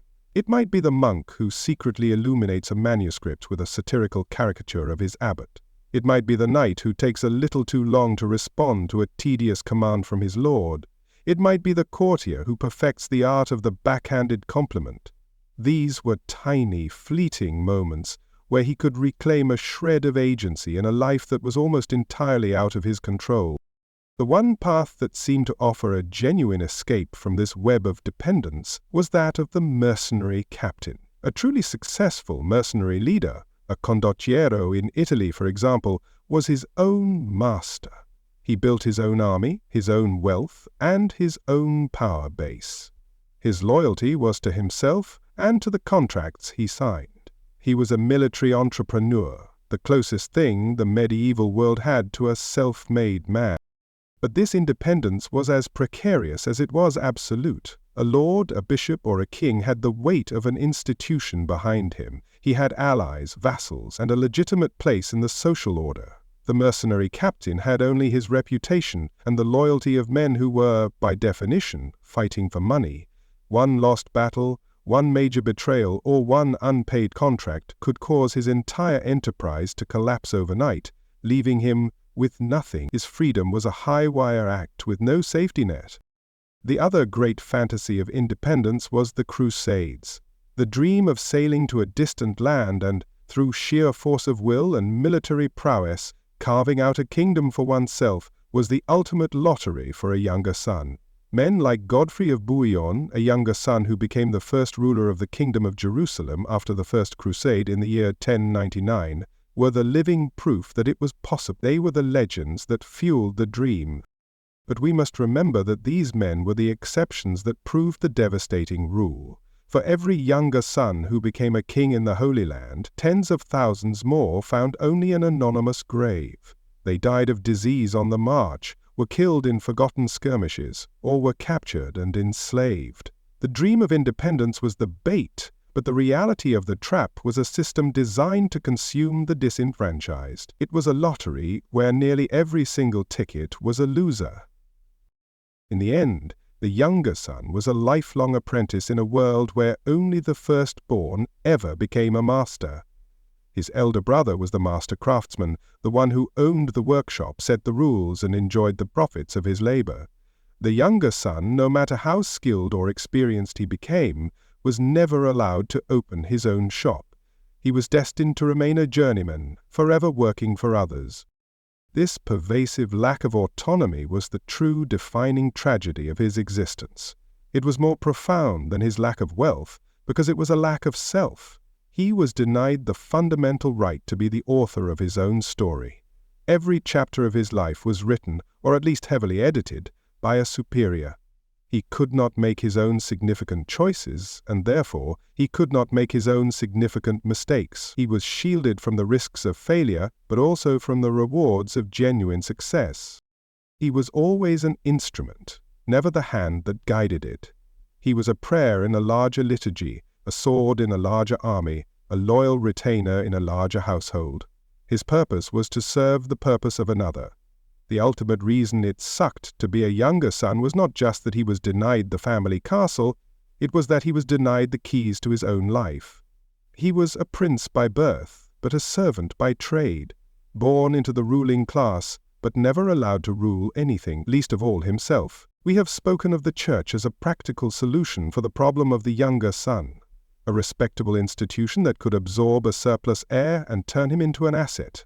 From a distance, viewed through the serene beauty of a stained glass window, this life can appear peaceful, contemplative, and holy. But we are here to talk about the dark and miserable realities, so we must pull back the heavy velvet curtain of piety and look at the daily, grinding experience of a young man forced into a career for which he had no calling. For the son who was not a natural scholar or a budding saint, the clerical life was not a path to salvation. It was a curse. This curse had two primary venomous fangs. The first was the vow of celibacy, a brutal and direct assault on the fundamental nature of a young aristocrat. The second was the soul-crushing, mind-numbing boredom of a life dictated by rigid routine, a monotonous existence that could make a man question his own sanity. This was not a life of spiritual ecstasy, it was a life sentence of tedium, a slow, quiet path to despair. We must understand that for a man of action and ambition, this was a special kind of hell, one with better architecture and more incense than the traditional version. Imagine for a moment the social life of a young nobleman. It was filled with feasts, hunts, tournaments, and courtly intrigue. His entire world was geared towards life, towards alliance, towards procreation. Now, imagine him being told that all of that is over. His future contains no wife, no children, no flirtations, no passion.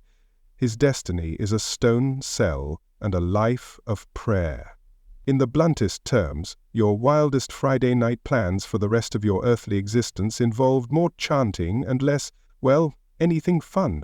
This was not a minor lifestyle adjustment. It was the amputation of a huge part of his identity. The vow of celibacy was perhaps the most difficult and unnatural burden to bear. A nobleman in the Middle Ages was raised with one primary biological and social imperative: to marry and produce heirs. It was the very core of his purpose, the justification for his family's existence and power. To take a vow of celibacy was to actively deny this fundamental programming. It was a command to wage a lifelong war against his own instincts, his own desires, and his own human nature. It was a biological betrayal of everything he had been raised to be. For a young man in the prime of his life, this vow was a form of exquisite torture.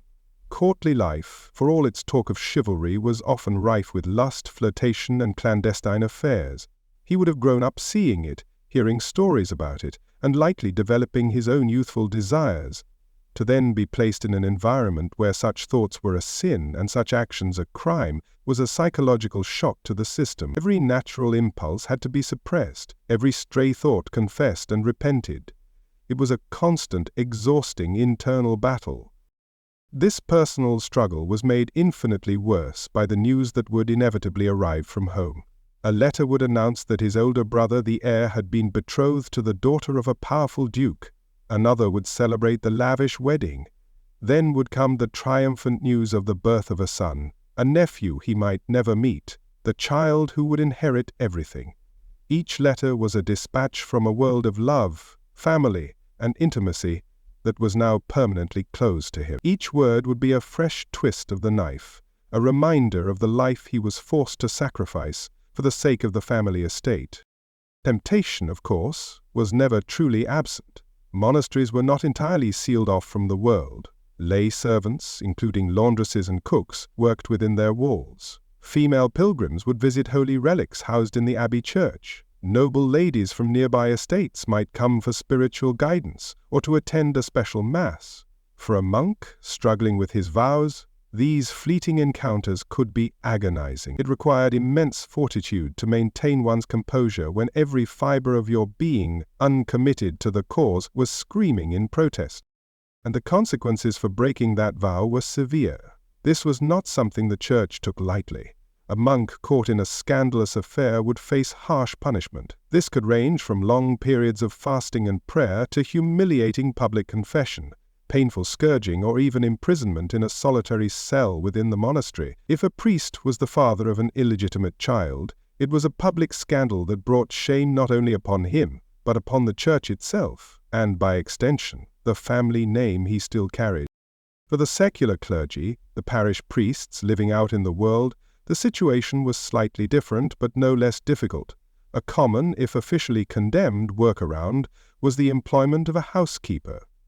In many villages, it was an open secret that the priest's housekeeper was, for all intents and purposes, his wife, and the young children running around were his nephews and nieces. This arrangement provided a semblance of family life, but existed in a permanent grey area, a source of endless local gossip, and a way for bishops to extract regular fines from their wayward priests.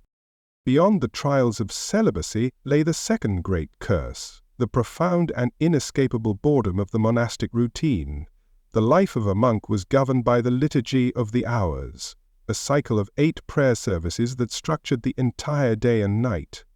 From matins in the dead of night to complin after sunset, the day was relentlessly fractured by the ringing of bells summoning the monks to the chapel. This was the tyranny of the routine, a script that had been set in stone for centuries. The most brutal part of this routine was often the first service, matins. Imagine being shaken awake every single night, perhaps at 2 or 3 in the morning, to make your way through the cold, dark cloister to the chapel. There you would spend an hour or more, your body heavy with sleep, chanting Latin psalms. The sheer, grinding exhaustion of this perpetual sleep deprivation, repeated for years and decades on end, was a form of physical attrition that wore down the body and the spirit. The content of the prayers themselves became a source of monotony. For a truly devout man, the psalms were a source of endless spiritual nourishment, but for the unwilling younger son it was a playlist of a few hundred songs repeated on an endless loop. The same words, the same melodies, the same chants, day after day, week after week, for a lifetime. It was less a path to enlightenment and more a form of auditory water torture, each repeated phrase a drop of water on the forehead of his sanity. The intellectual life of the monastery, for those not inclined towards scholarship, was equally stultifying. The reading material was strictly controlled. The Bible, the lives of the saints, the commentaries of the early church fathers, this was the approved curriculum. There was no room for new ideas, for secular literature, for debate, or for the kind of creative thinking that a sharp, worldly mind might crave. It was a closed intellectual loop, designed to reinforce dogma, not to expand the mind. The medieval church even had a specific theological term for the state of listless despair that this life could induce, acedia.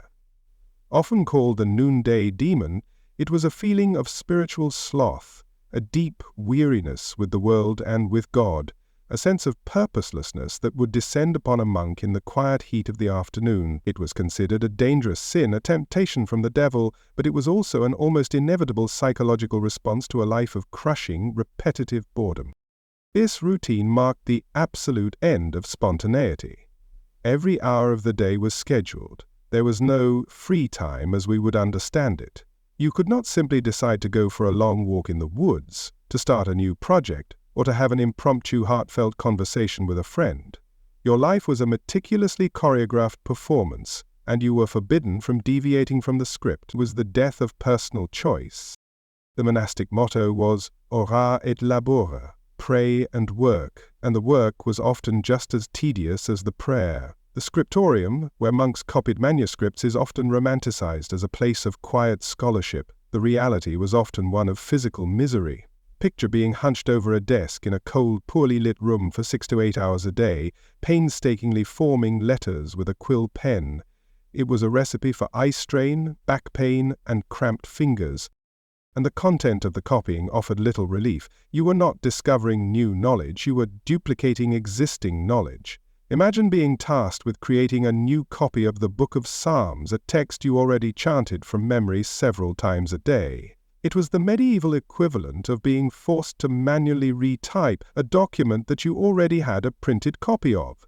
It was less a scholarly pursuit and more a holy form of data entry. If a monk was not deemed suitable for the scriptorium, his labor would be manual. He would be sent to work in the monastery's fields, its gristmill, its brewery, or its kitchens. For a young man raised as a nobleman, taught to believe that physical labor was beneath him, this was a daily dose of humiliation. Shoveling manure, grinding grain, or scrubbing pots was a stark and constant reminder of how far his station in life had fallen. It was a long way from the tournament field to the cabbage patch.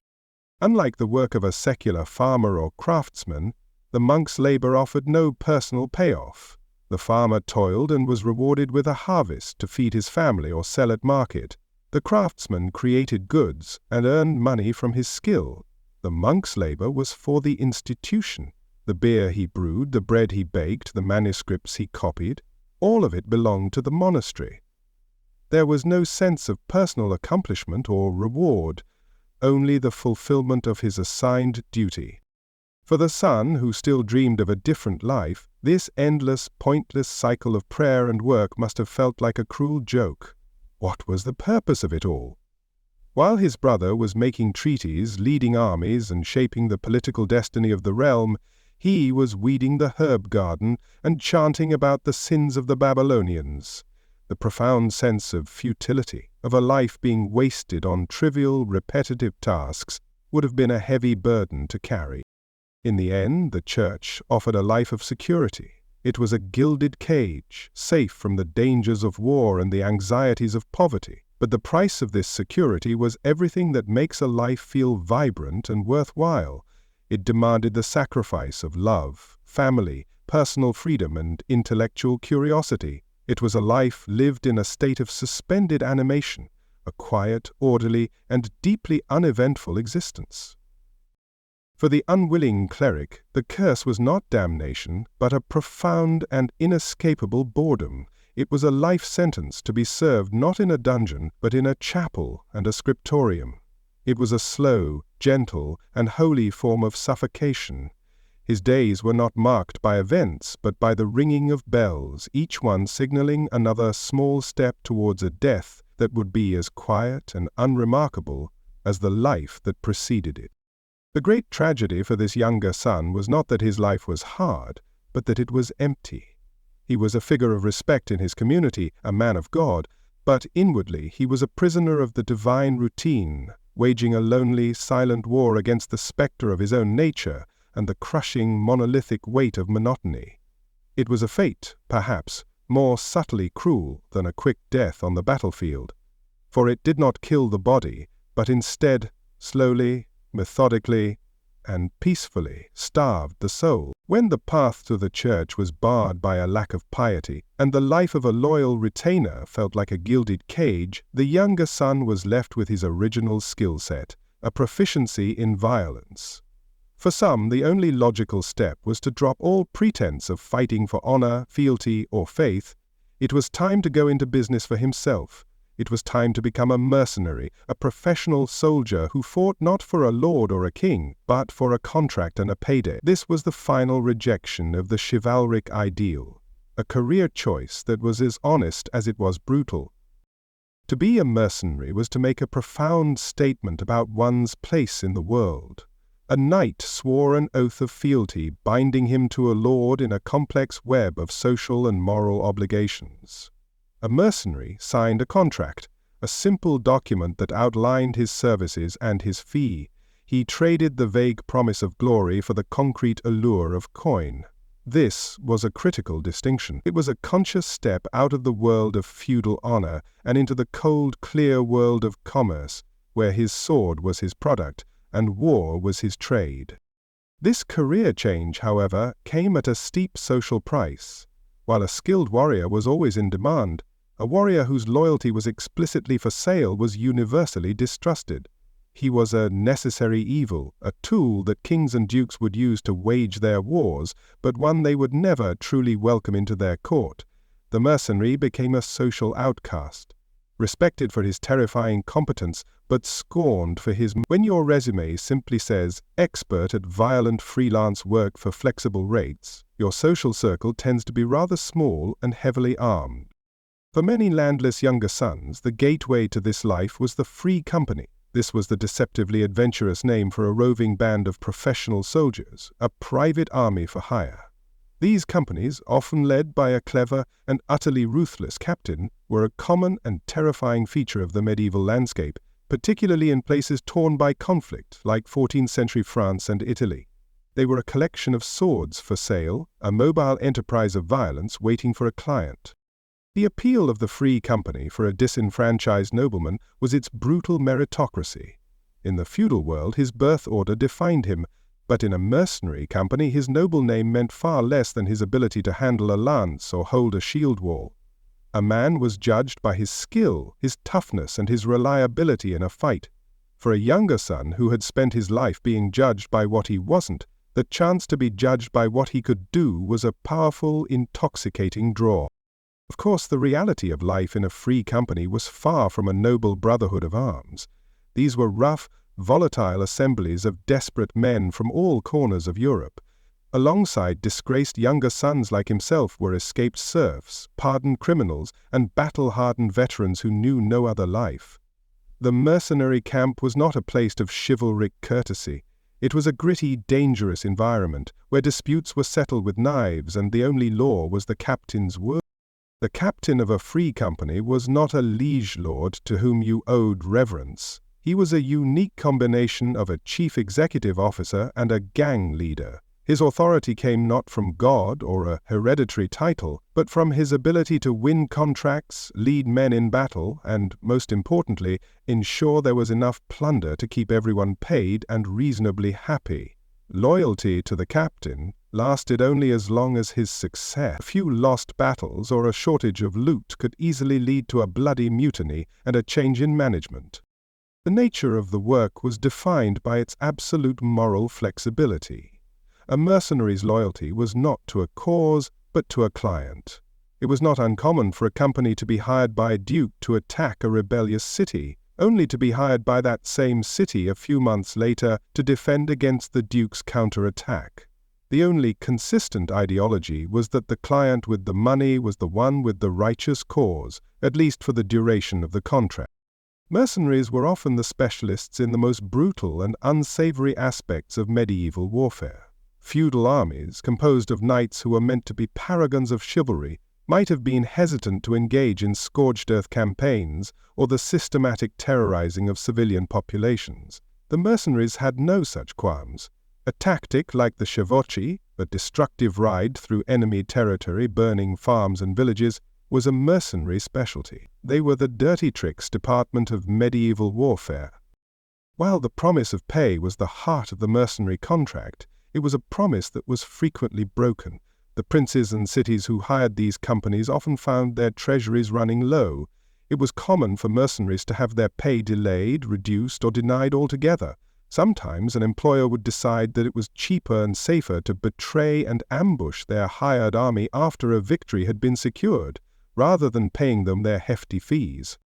Because official pay was so unreliable, the real salary for a mercenary was plunder. The right to sack a captured town was often written into the contract. This was not a chaotic bonus, it was a fundamental and expected part of their compensation. For the inhabitants of the town, it was a waking nightmare of theft, violence, and destruction.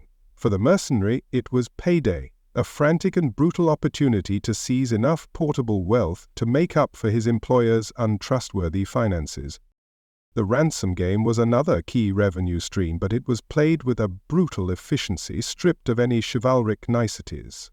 When a mercenary company captured a wealthy knight or merchant, they saw only a walking sack of coins. There was no pretense of honorable treatment for a fellow nobleman. The prisoner was an asset to be liquidated as quickly as possible, and if the ransom was not paid promptly, they had few reservations about disposing of the asset in a grim and permanent fashion.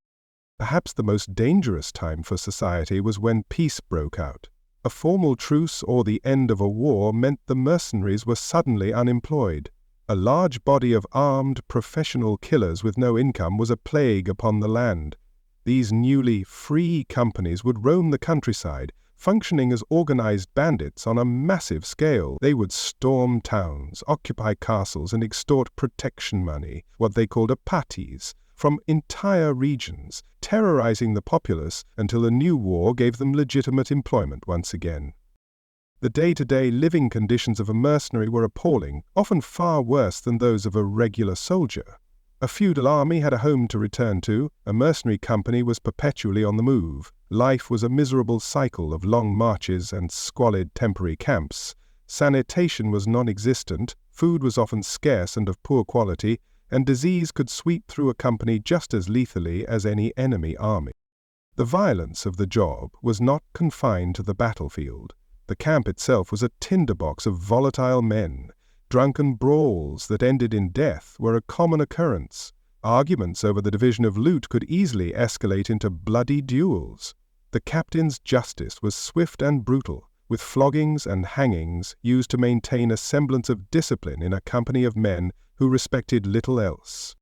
This life of constant, casual brutality inevitably took a psychological toll. To survive, a mercenary had to develop a thick callus over his soul. Empathy became a dangerous weakness, trust a fool's liability.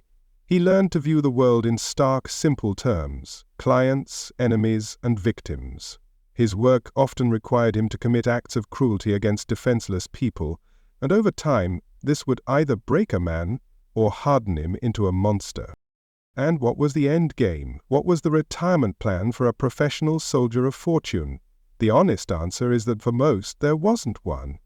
The dream was always to make that one big score, enough plunder or ransom money to buy a small estate, settle down, and become a respectable landed gentleman. But for every one mercenary who achieved this dream, 1,000 others died broke, violently, and anonymously. You fought until you were killed, or until you were too old and injured to keep up, at which point you were simply left behind. Even if you survived, you died a social death long before your physical one.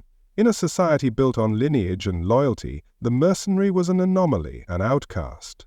The very nobles who eagerly hired him for his skills would despise him for his motives. He was a weapon to be used, not a peer to be respected. To invite a mercenary captain to your high table was to announce that you valued money more than honor, a dangerous admission in the world of courtly politics.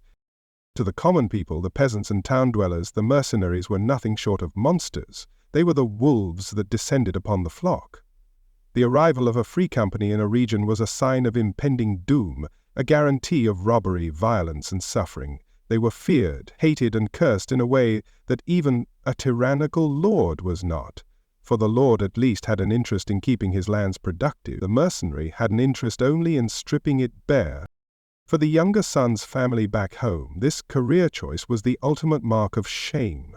To have their name, their noble blood, associated with a band of roving thugs was a profound disgrace. It was a public admission that their son had utterly failed to find a place within the established order and had instead joined the forces of chaos that threatened it. It was one thing to be a landless knight, it was another thing entirely to be a professional bandit. Ultimately, the mercenary life offered a perverse kind of freedom. It was freedom from the crushing weight of family expectations, freedom from the rigid hierarchies of the church and feudal court, and freedom from the hypocrisies of the chivalric code. But this absolute freedom was paid for with a man's security, his honor, his social standing, and often his very soul. It was the freedom of the outcast, the freedom of the wolf. This path was the final, desperate roll of the dice for a man whom the system had failed completely. He had nothing, so he risked nothing. He traded his name for a wage, his honor for a chance at plunder. It was a life of brutal honesty in a world built on convenient fictions, but it was a life that almost invariably ended in a shallow, unmarked grave. It was the grim fate of the man who, having been cast out of the house of his father, decided to make a living by burning down the houses of others. We have traversed the bleak landscapes of the younger son's potential careers, from the cold stone of the monastery to the muddy, blood-soaked fields of war. We have seen how his life was defined by a lack of wealth, a lack of choice, and a lack of independence. But perhaps the heaviest and most inescapable burden he was forced to carry was not a sword or a holy book, but the invisible weight of his own thoughts, the quiet, corrosive, and deeply human feelings of envy and resentment. These were the unseen wounds, the psychological toll of a life lived perpetually in the shadow of another. Beneath the surface of courtly manners and fraternal duty, the inner world of the younger son was often a cauldron of toxic emotions. There was the burning envy for the elder brother, the one who effortlessly received everything he desired. There was the quiet, simmering resentment towards the parents who enforced this brutal system. And woven through it all was the profound identity crisis of being born a spare part, a contingency plan in human form. This was a battle fought not on a field, but in the silent arena of his own mind, and it was a battle he could never truly win. This internal conflict was complicated, messy, and deeply human. To put it in the simplest terms, you loved your brother, of course you did. He was your blood, your companion in childhood, but you also secretly, in the darkest corners of your heart, hoped he'd trip, fall off a horse and get an arrow to the knee, just a little. This terrible guilt-ridden thought, the wish for a misfortune that would be your only path to fortune, was the central, agonizing paradox of the younger son's existence. To understand the depth of this envy, we must remember the shared childhood. For their first few years on Earth, they were not the heir and the spare, they were simply brothers. They likely learnt to walk together, to ride together, to swing a wooden sword together. They were partners in mischief, raised under the same roof by the same parents. This early period of perceived equality is precisely what made the later, stark divergence of their fates so incredibly painful. It wasn't a stranger who was getting everything. It was the boy who used to share your room. The moment of realization would have dawned slowly, a creeping, cold awareness. It would be in the subtle shifts in how they were treated. The tutor who spent an extra hour with the elder brother, teaching him the basics of law and estate management. The master-at-arms who gave him the better-trained horse. The servants who addressed the older boy with a new level of deference. The younger son would watch all this, and the innocent companionship of childhood would begin to curdle into the sharp, bitter envy of adolescence. Soon the labels became permanent. The elder brother was the heir, a formal title, a role, a destiny. The younger son was just his name. He was Richard or William or Geoffrey. His identity was personal, his brother's was dynastic. Imagine the jealousy of watching your brother being fitted for a magnificent suit of armor, knowing your own would be a hand-me-down, while you were being measured for a monk's habit. Every advantage your brother received was a direct, tangible symbol of your own dispossession. This leads us back to that dark and forbidden wish. In the cruel logic of primogeniture, the only way for a younger son to inherit was for his older brother to die without issue. This simple, terrible fact would have been a constant, unspoken presence in their relationship. To wish for your brother's death was a mortal sin, a monstrous betrayal of brotherly love. Yet, to not, on some level, be aware that his death was your only path to a better life was impossible. This terrible thought, and the immense guilt that came with it, was a form of psychological self-torture. So, the younger son was forced to navigate a life of impossible emotional contradictions. He was expected to cheer for his brother at the tournament, knowing that his brother's victory would only solidify his own secondary status. He had to stand by and smile politely at his brother's lavish wedding, a celebration of the dynastic alliance that he himself was barred from making. And most painfully, he was expected to celebrate the birth of his nephew, the screaming little baby who represented the final nail in the coffin of his own ambitions, pushing him one step further into irrelevance. If envy was directed at the brother, a quiet and carefully concealed rage was reserved for the parents. It was his father, the patriarch, who was the ultimate enforcer of this system. While the law of primogeniture might be ancient and impersonal, the decision to send him to the monastery or to give him a horse and point him towards the nearest war felt intensely personal. It was a rejection from the man whose approval he likely craved most. It was a clear statement. I love you, son, but I love the integrity of my estate more. The mother's role in this was often more subtle, but no less painful. A mother's love is meant to be a refuge, a source of unconditional support, but she too was a part of this system. Her focus by necessity was on the heir and his future bride, on the continuation of the lineage. Her quiet acceptance of the younger son's fate, her gentle encouragement for him to accept his role gracefully, would have felt like a profound betrayal. Even her love was conditional, bound by the ruthless pragmatism of the system. The great justification for all this, the phrase that would have been repeated like a mantra, was that it was for the good of the family. The estate could not be divided lest the family's power dwindle. The younger son's sacrifice was necessary for the preservation of the lineage. But it's very difficult to appreciate the greater good when you are the one being sacrificed. To the younger son, it sounded less like a noble principle and more like a convenient excuse to legitimize his own disinheritance. And how could he express this anger? In a deeply patriarchal and hierarchical society, a son simply did not rage against his father. He did not accuse his mother of favoritism. The anger had no acceptable outlet, so it was suppressed, pushed down deep where it festered into a lifelong low-grade resentment. He had to learn to say thank you for the scraps from the table, while his brother was given the entire feast, the hall, and the title of master of the house. Imagine the sheer awkwardness of a family visit after years away serving as a retainer or fighting in some distant land. The forced smiles, the stilted conversations, the careful avoidance of any topic that might brush up against the raw nerve of inheritance. His parents would be glowing with pride over the heir's accomplishments, a new treaty signed, another son born. Then they would turn to him with a polite, slightly strained interest, asking about his life as a professional bodyguard. The chasm between their lives would be a silent, screaming guest at the dinner table. This constant comparison and secondary status inevitably led to a profound identity crisis. The younger son was a walking paradox. He was born a nobleman, raised to believe he was part of a superior class, yet he was treated like he was surplus to requirements. His entire existence was framed as a contingency plan. He was the spare tire on the family wagon. You hope you never have to use it, but you're glad it's there, just in case. To know that your primary value is as a backup is a devastating blow to one's sense of self. This is why so many younger sons threw themselves so completely into their given roles, desperate to prove their worth in the only arenas available to them. They became the most fanatically brave knights, the most pious monks, the most ruthlessly efficient mercenaries.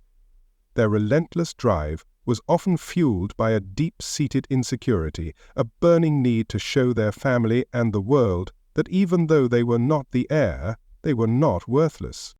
This also explains the powerful allure of alternative brotherhoods. By joining a mercenary company, a holy order like the Knights Templar, or even just the household of another lord, a young man could escape his family-defined identity. In his new world, he was not the second son of the Duke of wherever. He could be William the Strong, or Brother Francis, or Black John. He could forge a new identity, one that was based on his actions and his character, not on the unfortunate timing of his birth. The mind of the younger son would have been a fertile ground for the torturous game of what if. What if I had been born a few minutes earlier? What if my brother had been born a girl? What if he hadn't recovered from that childhood fever? This constant spinning of alternate realities, each one leading to a life of power and prestige, was a form of mental self-flagellation, a way of endlessly reliving the injustice of his own fate. Faced with a reality that was both absurd and unchangeable, it's no surprise that a dark, cynical sense of humor would become a vital defense mechanism. The ability to mock the system, to laugh at the sheer unfairness of it all, was a way to reclaim a tiny bit of power. If you can't change your miserable situation, you can at least get a good, bitter laugh out of it. This cynicism was not a personality flaw, it was a survival strategy. Many younger sons were known for being prickly, proud, and dangerously quick to take offense. A perceived slight, a joke at their expense, could easily provoke a violent reaction. This wasn't just arrogance, it was the outward manifestation of a deep-seated insecurity. It was the lashing out of a man who felt he constantly had to defend his honor because he had so little else to his name. He carried a massive chip on his shoulder, placed there by his own family. In the end, the physical scars a younger son might acquire on the battlefield were often the least of his worries. The true, lasting wounds were the ones you couldn't see. The envy, the resentment, the feeling of inadequacy, these were the ghosts that would haunt him for his entire life. He could leave home, he could find a new career, he could even achieve a measure of success, but he could never fully escape the psychological architecture of his own upbringing. The system of primogeniture was brutally effective at preserving estates, but it was also a machine for manufacturing misery. It was designed to create one winner and a host of resentful runners-up. It didn't just deny a man his share of the property, it was a fundamental assault on his sense of self-worth, enacted by the very people who were supposed to love him unconditionally. And that is perhaps the ultimate reason it sucked to be a younger son. It was not the poverty, the danger, or the boredom that was the true curse. It was the quiet, lifelong, internal war he was forced to wage, a war against his envy for the brother he was supposed to love, a war against his resentment for the parents he was supposed to honor, and a war against the bitter, unshakable knowledge that his life was forever defined not by the man he was, but by the man he wasn't. When the soul-crushing boredom of the church was too much to bear, and a life of salaried violence as a knight or mercenary seemed equally bleak, there remained one other path for the younger son. This was not a career you would openly discuss with your father. It was a path pursued in the shadows, a vocation of whispers, plots, and treachery. For the most ambitious, most desperate, and least scrupulous younger sons, the final option was to play the great and dangerous game of political intrigue. If you couldn't earn your way to the top, perhaps you could scheme your way there. This was a world far removed from the straightforward brutality of the battlefield. The weapons here were not swords and lances, but secrets and lies. The battlefield was the royal court, the monastery cloister, or even the corridors of his own family's castle. The objective was to destabilize the existing power structure just enough to create a crack, an opening through which a man with nothing to lose could seize an opportunity. It was the ultimate high-risk, high-reward strategy, a desperate gamble against the house, where the house held all the cards. This is, of course, the darkest and most desperate of all the paths we have discussed. It's the logical endpoint for a man who has been told his entire life that he is second best, a man simmering with envy and resentment. When all legitimate avenues for advancement are closed, the illegitimate ones start to look surprisingly appealing. It's a terrible thought, but when your career options are limited, regicide suddenly looks like a viable path, allegedly. The most common and least risky tool in the conspirator's arsenal was the well-placed rumor. A quiet word in a king's ear about an elder brother's supposed incompetence in managing his estate, a carefully crafted story about a rival lord's secret sympathies for the king's enemies, a scandalous whisper about a queen's fidelity designed to throw the royal succession into chaos. In a world that ran on reputation and gossip, a corrosive rumor planted at the right time in the right ear could be more effective than a small army. For a more hands-on approach, the younger son was perfectly positioned to become a spy. As a retainer in another lord's household, or even as a guest at his own brother's court, he had access to information. He could overhear conversations, observe the comings and goings of messengers, and assess the lord's military strength. This information was a valuable commodity that could be sold to the highest bidder, a rival lord, a foreign power, or a rebellious faction, in exchange for gold or, more importantly, the promise of land and title should their side emerge victorious. A more sophisticated and therefore more dangerous tool was the art of forgery. In an age of seals and parchment, a skillfully forged document could wreak havoc. A forged letter from one duke to another could sow discord and break a powerful alliance. A forged papal bull could grant legitimacy to a dubious claim, and the ultimate prize, a forged will, could attempt to divert an inheritance away from the rightful heir and into the hands of a more deserving sibling. This was a crime that required skill and nerve, for if the forgery was discovered, the consequences were dire. Then there were the darker arts, the ones spoken of only in hushed tones. The fear of poison was a constant presence in medieval and Renaissance courts. A king or a great lord had a taster for his food and wine for a very good reason. A younger son, as a trusted family member or retainer, might have had privileged access to the kitchen or the wine cellar. The historical prevalence of poisoning is debated by scholars, but the fear was real, and the opportunity was certainly there for a man desperate enough to take it. It was the silent, unseen weapon of the ambitious and the cowardly. And darkest of all was the convenient accident.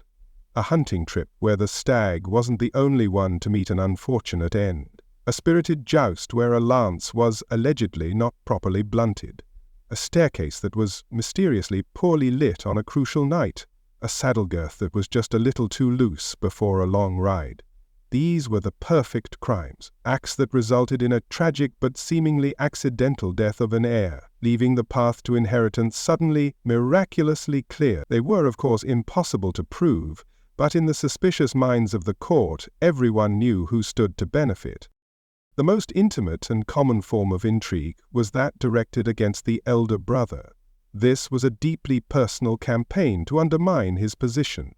The younger son might subtly spread rumors among his brother's own vassals, questioning his judgment or his generosity. He might try to create friction between his brother and their powerful overlord. The goal was to make the heir seem incompetent, unstable or disloyal, hoping that he might be disinherited or his position weakened enough that the younger son could challenge him directly. A less direct but equally common path was to join a rival faction. In the turbulent politics of the age, kingdoms were rarely unified. Powerful dukes and barons were constantly forming factions, plotting against one another or against the king himself. A landless younger son was a perfect recruit for such a conspiracy. He offered a noble name, military skill, and potentially insider knowledge of a rival's court. In return, he was promised a share of the spoils, a castle, a title, a lordship, if the rebellion succeeded. The royal court itself was the grand stage for this dangerous game. It was a nest of vipers with families and factions constantly vying for the king's favor. A clever and charismatic younger son could thrive in this environment. He could become a courtier, professional flatterer, and a purveyor of secrets. He could play factions off against one another, feeding information to all sides, positioning himself to be in the good graces of whoever came out on top. It was a life of constant performance and paranoia. History is littered with examples of these fraternal rivalries boiling over into outright treason. The sons of William the Conqueror were in a near-constant state of plotting against one another. King John of England, himself a younger son, spent years plotting against his famous elder brother, Richard the Lionheart, while Richard was away on crusade. These were not just theoretical possibilities, they were historical realities, demonstrating how the pressures of primogeniture could turn a family into a snake pit. In times of great religious upheaval, such as the Reformation in the 16th century, even heresy could seem like a viable political tool. A younger son might see an opportunity in the new Protestant faith. By converting and aligning himself with Protestant lords, he could take part in the seizure of Catholic Church lands, a massive redistribution of wealth that offered the chance to acquire an estate that he could never have inherited. His piety might be questionable, but his opportunism was sincere. The ultimate goal of all these dark maneuvers was singular: to seize power. The younger son, in this guise, is no longer trying to find a comfortable place within the system. He is actively trying to break the system and remake it in his own image. He cannot climb the ladder of succession, so his only remaining option is to try and kick the ladder over, hoping to be the one standing on top when it lands. It must be understood, however, that this was a game with no prize for secular place. The consequences for being caught in a conspiracy were not a stern lecture or a cut in your allowance. It meant utter and absolute ruin. A failed plotter could expect no mercy, for treason was the most heinous of all secular crimes, a threat to the very fabric of the God-given social order. If a conspirator was lucky, his punishment would be life imprisonment. But this was not a comfortable house arrest in a country estate. It was a sentence to be served in a medieval dungeon, a cold, dark, damp, and filthy pit, often below ground. It was a place where you would be shackled to a wall and left to rot, your existence forgotten by the world, your only companions the rats, and your own regret. A more creative and cruel punishment was disfigurement, a penalty designed to be a living warning to others. A plotter might be blinded with hot pokers, ensuring he could never read a secret letter or lead an army again. His hands might be cut off so he could never again wield a sword or sign his name. His tongue might be torn out so he could never again spread seditious rumors. He would then be released, a walking, mutilated billboard advertising the terrible price of failure. For the most serious traitors, particularly those who plotted against the king, only execution would suffice. And these were not quick and merciful deaths. They were gruesome, theatrical public spectacles designed to horrify and intimidate the populace. The English punishment for high treason, to be hanged, drawn, and quartered, was a particularly grotesque ritual of suffering. The goal was not just to end the traitor's life, but to obliterate his body in the most terrifying way imaginable. The failure of a younger son's plot did not just doom him, it could bring ruin upon his entire family. A king might declare the whole family attainted, stripping them of all their lands, titles, and wealth as punishment for the treason of one member. The conspirator's selfish gamble could result in the complete destruction of the very lineage he had once so envied. In his attempt to seize the family fortune, he could end up being the cause of its annihilation, a truly bitter irony. The final punishment was known as damnatio memoriae, the damnation of memory. This was the attempt to erase a traitor from history itself. His name would be struck from all official records. His coat of arms would be smashed and painted over. His property would be destroyed. It was a chillingly thorough effort to make it as if the failed conspirator had never existed at all. It was the ultimate expression of the state's power, not just to kill you, but to make you nothing. Ultimately, the path of political intrigue was a testament to the profound desperation of the younger son's position. It was a choice born of an ambition that had been systematically thwarted, and a resentment that had been left to fester. It was a perversion of a noble's education. All his training in statecraft and warfare, instead of being used to support the system, was twisted into a tool for its destruction. For the overwhelming majority of those who dared to play this game, it was a fantasy of power that ended in a dungeon, on a scaffold, or at the end of an assassin's blade. The established order, the great house of primogeniture, almost always wins. The risks were astronomical, and the chances of success were vanishingly small. And so, while most younger sons suffered their fate with quiet resignation, a handful of the most daring, or perhaps most foolish, chose to wager everything on one roll of the dice. They played the most dangerous game in the world, hoping a single act of brilliant treachery would make them a king. But history shows it was a game that much more often simply made them a ghost, a forgotten player in a deadly game they were destined to lose. Allegedly, after journeying through the many circles of the younger son's own personal inferno, from the tedious prayers of the monastery to the brutal chaos of the battlefield, it would be easy to conclude that this was a fate with no hope, a game with no winners, and for the overwhelming majority that would be an accurate assessment.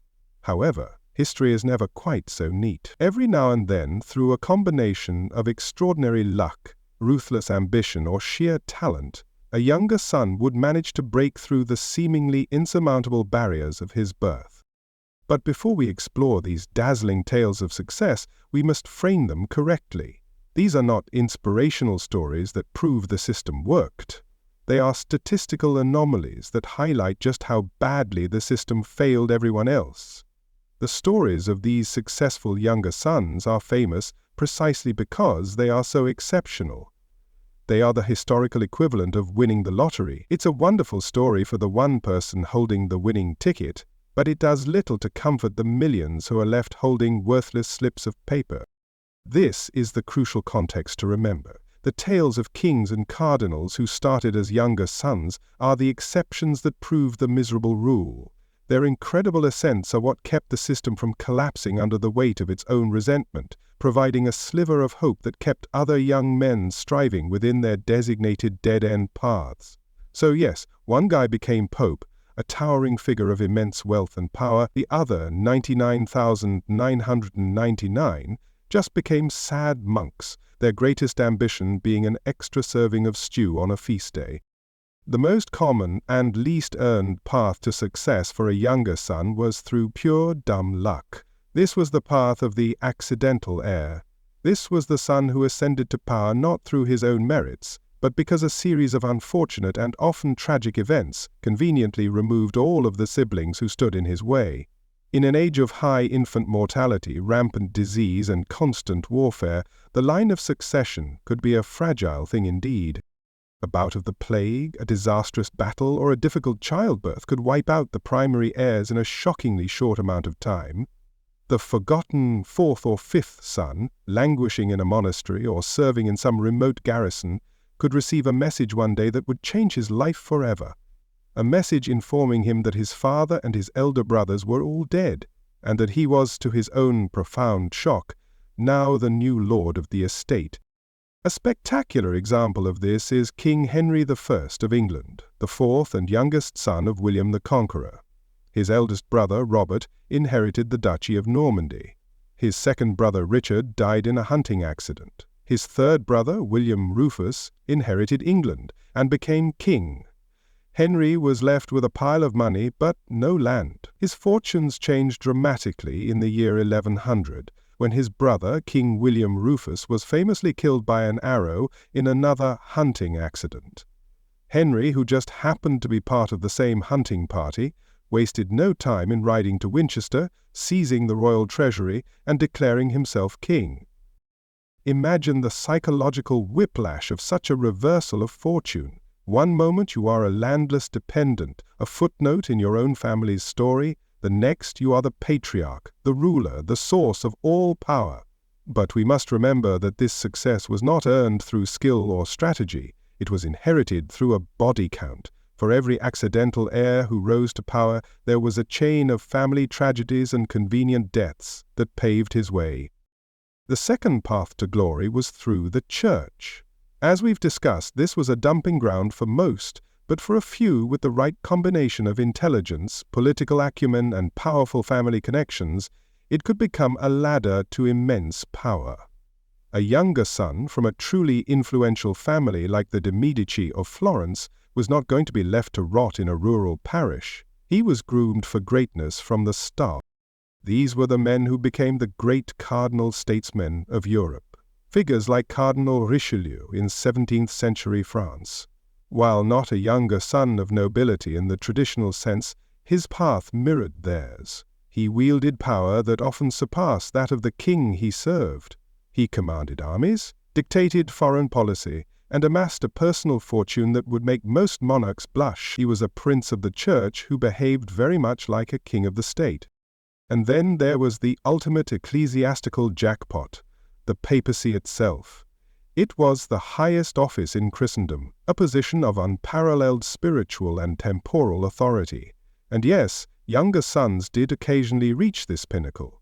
Giovanni de' Medici, the second son of Lorenzo the Magnificent, became Pope Leo X in 1513. He was made a cardinal at the age of 13. His papacy is famous for accelerating the Protestant Reformation and for the magnificent art he commissioned, paid for by selling indulgences on an industrial scale. But again, context is everything. For every Pope Leo X who used the wealth of the Church to live like a Roman emperor, there were hundreds of thousands of forgotten Brother Michaels and Father Peters. These were the men who lived and died in obscurity, their lives dedicated to the quiet service of the institution that their ambitious superiors used as a personal piggy bank. The splendor of the Vatican was built upon the quiet, unrewarded piety of the masses, a reality that makes the success of the few seem less like a triumph and more like a theft. The military path, while a death sentence for most, could also on rare occasions lead to fame and fortune. A younger son who possessed a true genius for warfare, combined with unshakable courage and a healthy dose of luck, could achieve a level of success that was based almost purely on merit. These were the warlords who beat the system with a sword.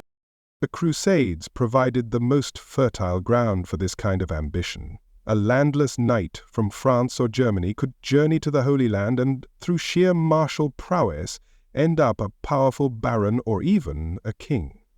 Figures like Baldwin of Boulogne, a younger son who became the first titled king of Jerusalem, are the poster children for this fantasy. He and his fellow Crusader lords were the ultimate adventurers, men who went east with nothing but a sword and a prayer, and came back rulers. In Europe, the great mercenary captains represented another form of this military success. A man like Sir John Hawkwood, an English younger son of a minor landowner, went to France to fight in the 100 Years' War and, when the fighting died down, formed his own mercenary company. He became one of the most feared and successful condottieri in Italy. selling his services to popes and princes, and dying a rich and famous man. He couldn't inherit a place in the system, so he used his military skill to become a system unto himself. But these tales of warrior kings and mercenary princes are the lyrics to an epic poem, not the data from a census. They are memorable because they are so astonishingly rare. The deserts of the Levant and the fields of France are fertilized with the bones of countless other younger sons who had the exact same dream. They went looking for a kingdom or a fortune and found only a swift death from an arrow or a slow one from dysentery.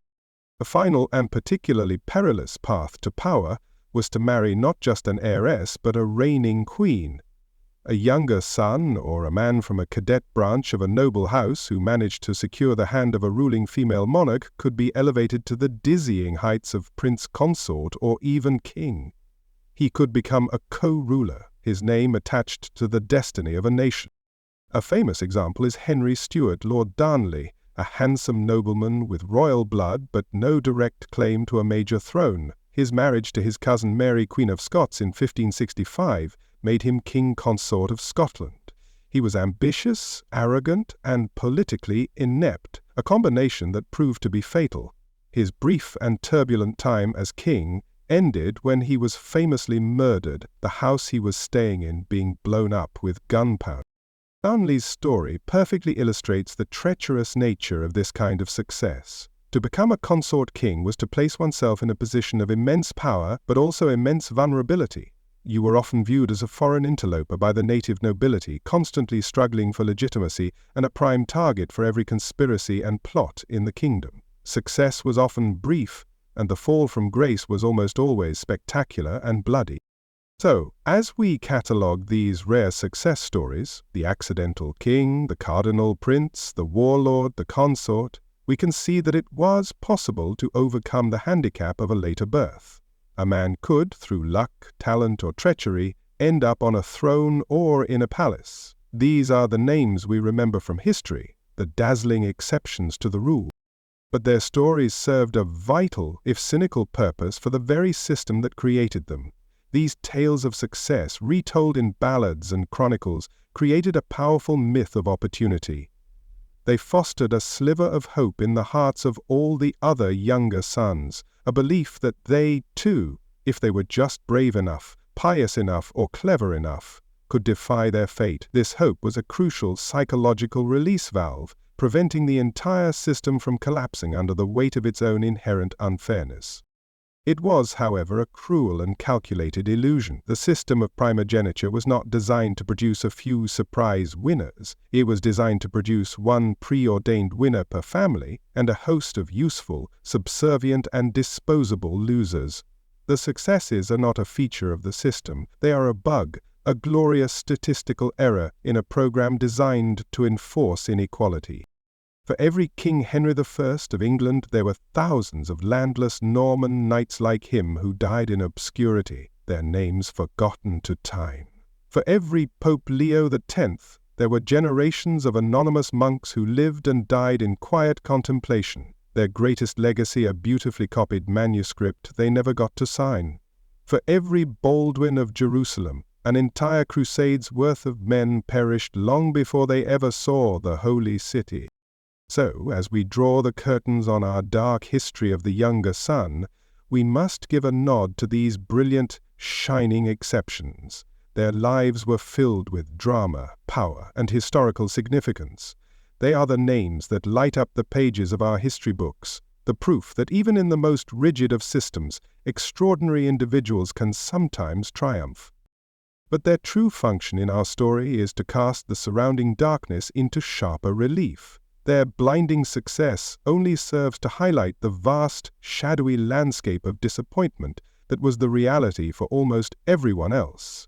They are the 1%, and our story has been about the struggles of the other 9%. It is the story of the forgotten, the unremarkable, the unlucky, and the quietly resentful, whose collective lives demonstrate the simple, unassailable, and miserable truth that when you're a younger son in a noble family, the house almost always wins. And so we arrive at the end of our long and rather bleak journey into the life of the aristocratic underdog. We have walked the cold corridors of monasteries, marched through the mud of forgotten battlefields, and lingered in the shadowy corners of royal courts. We have explored the limited and often miserable options available to a man born with a noble name, but without the land and title to go with it. What we have found at every turn is a life that was less a privilege and more a prison, less a blessing and more a cosmic joke.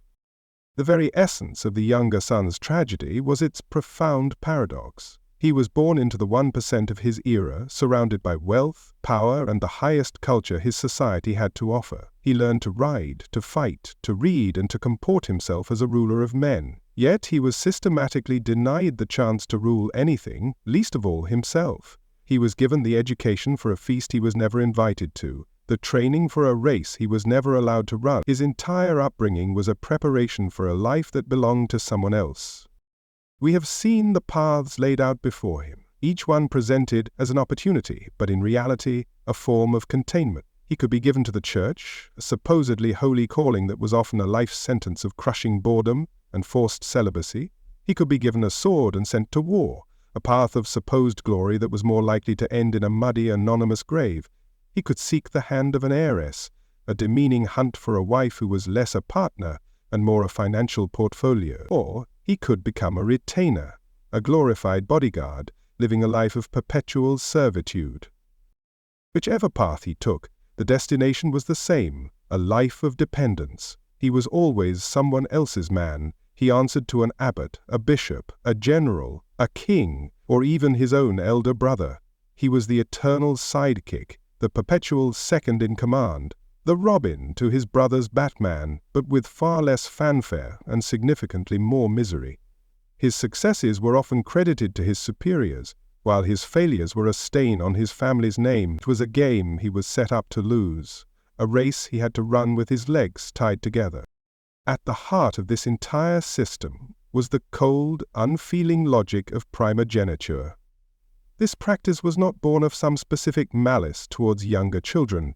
It was a ruthlessly practical solution to a serious problem for the ruling class: how to keep large estates intact and powerful over generations. Dividing the lands between all the sons would lead to the fragmentation and weakening of a family's power. So for the good of the dynasty, one son got everything and the rest got a pat on the head and a list of undesirable career choices.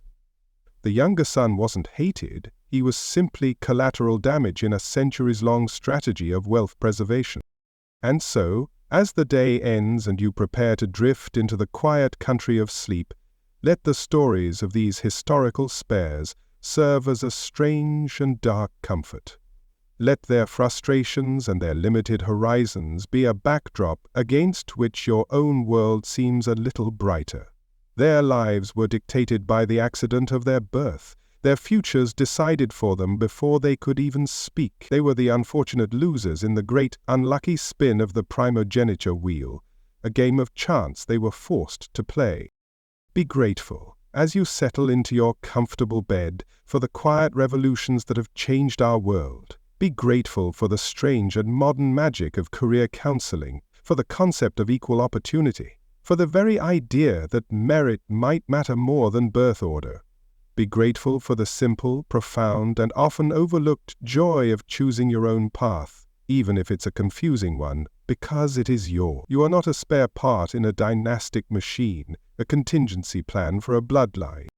Remember the legions of younger sons, the forgotten Richards and Jeffreys of history, sent off to fight or to pray, their own dreams and desires sublimated for the good of the family name.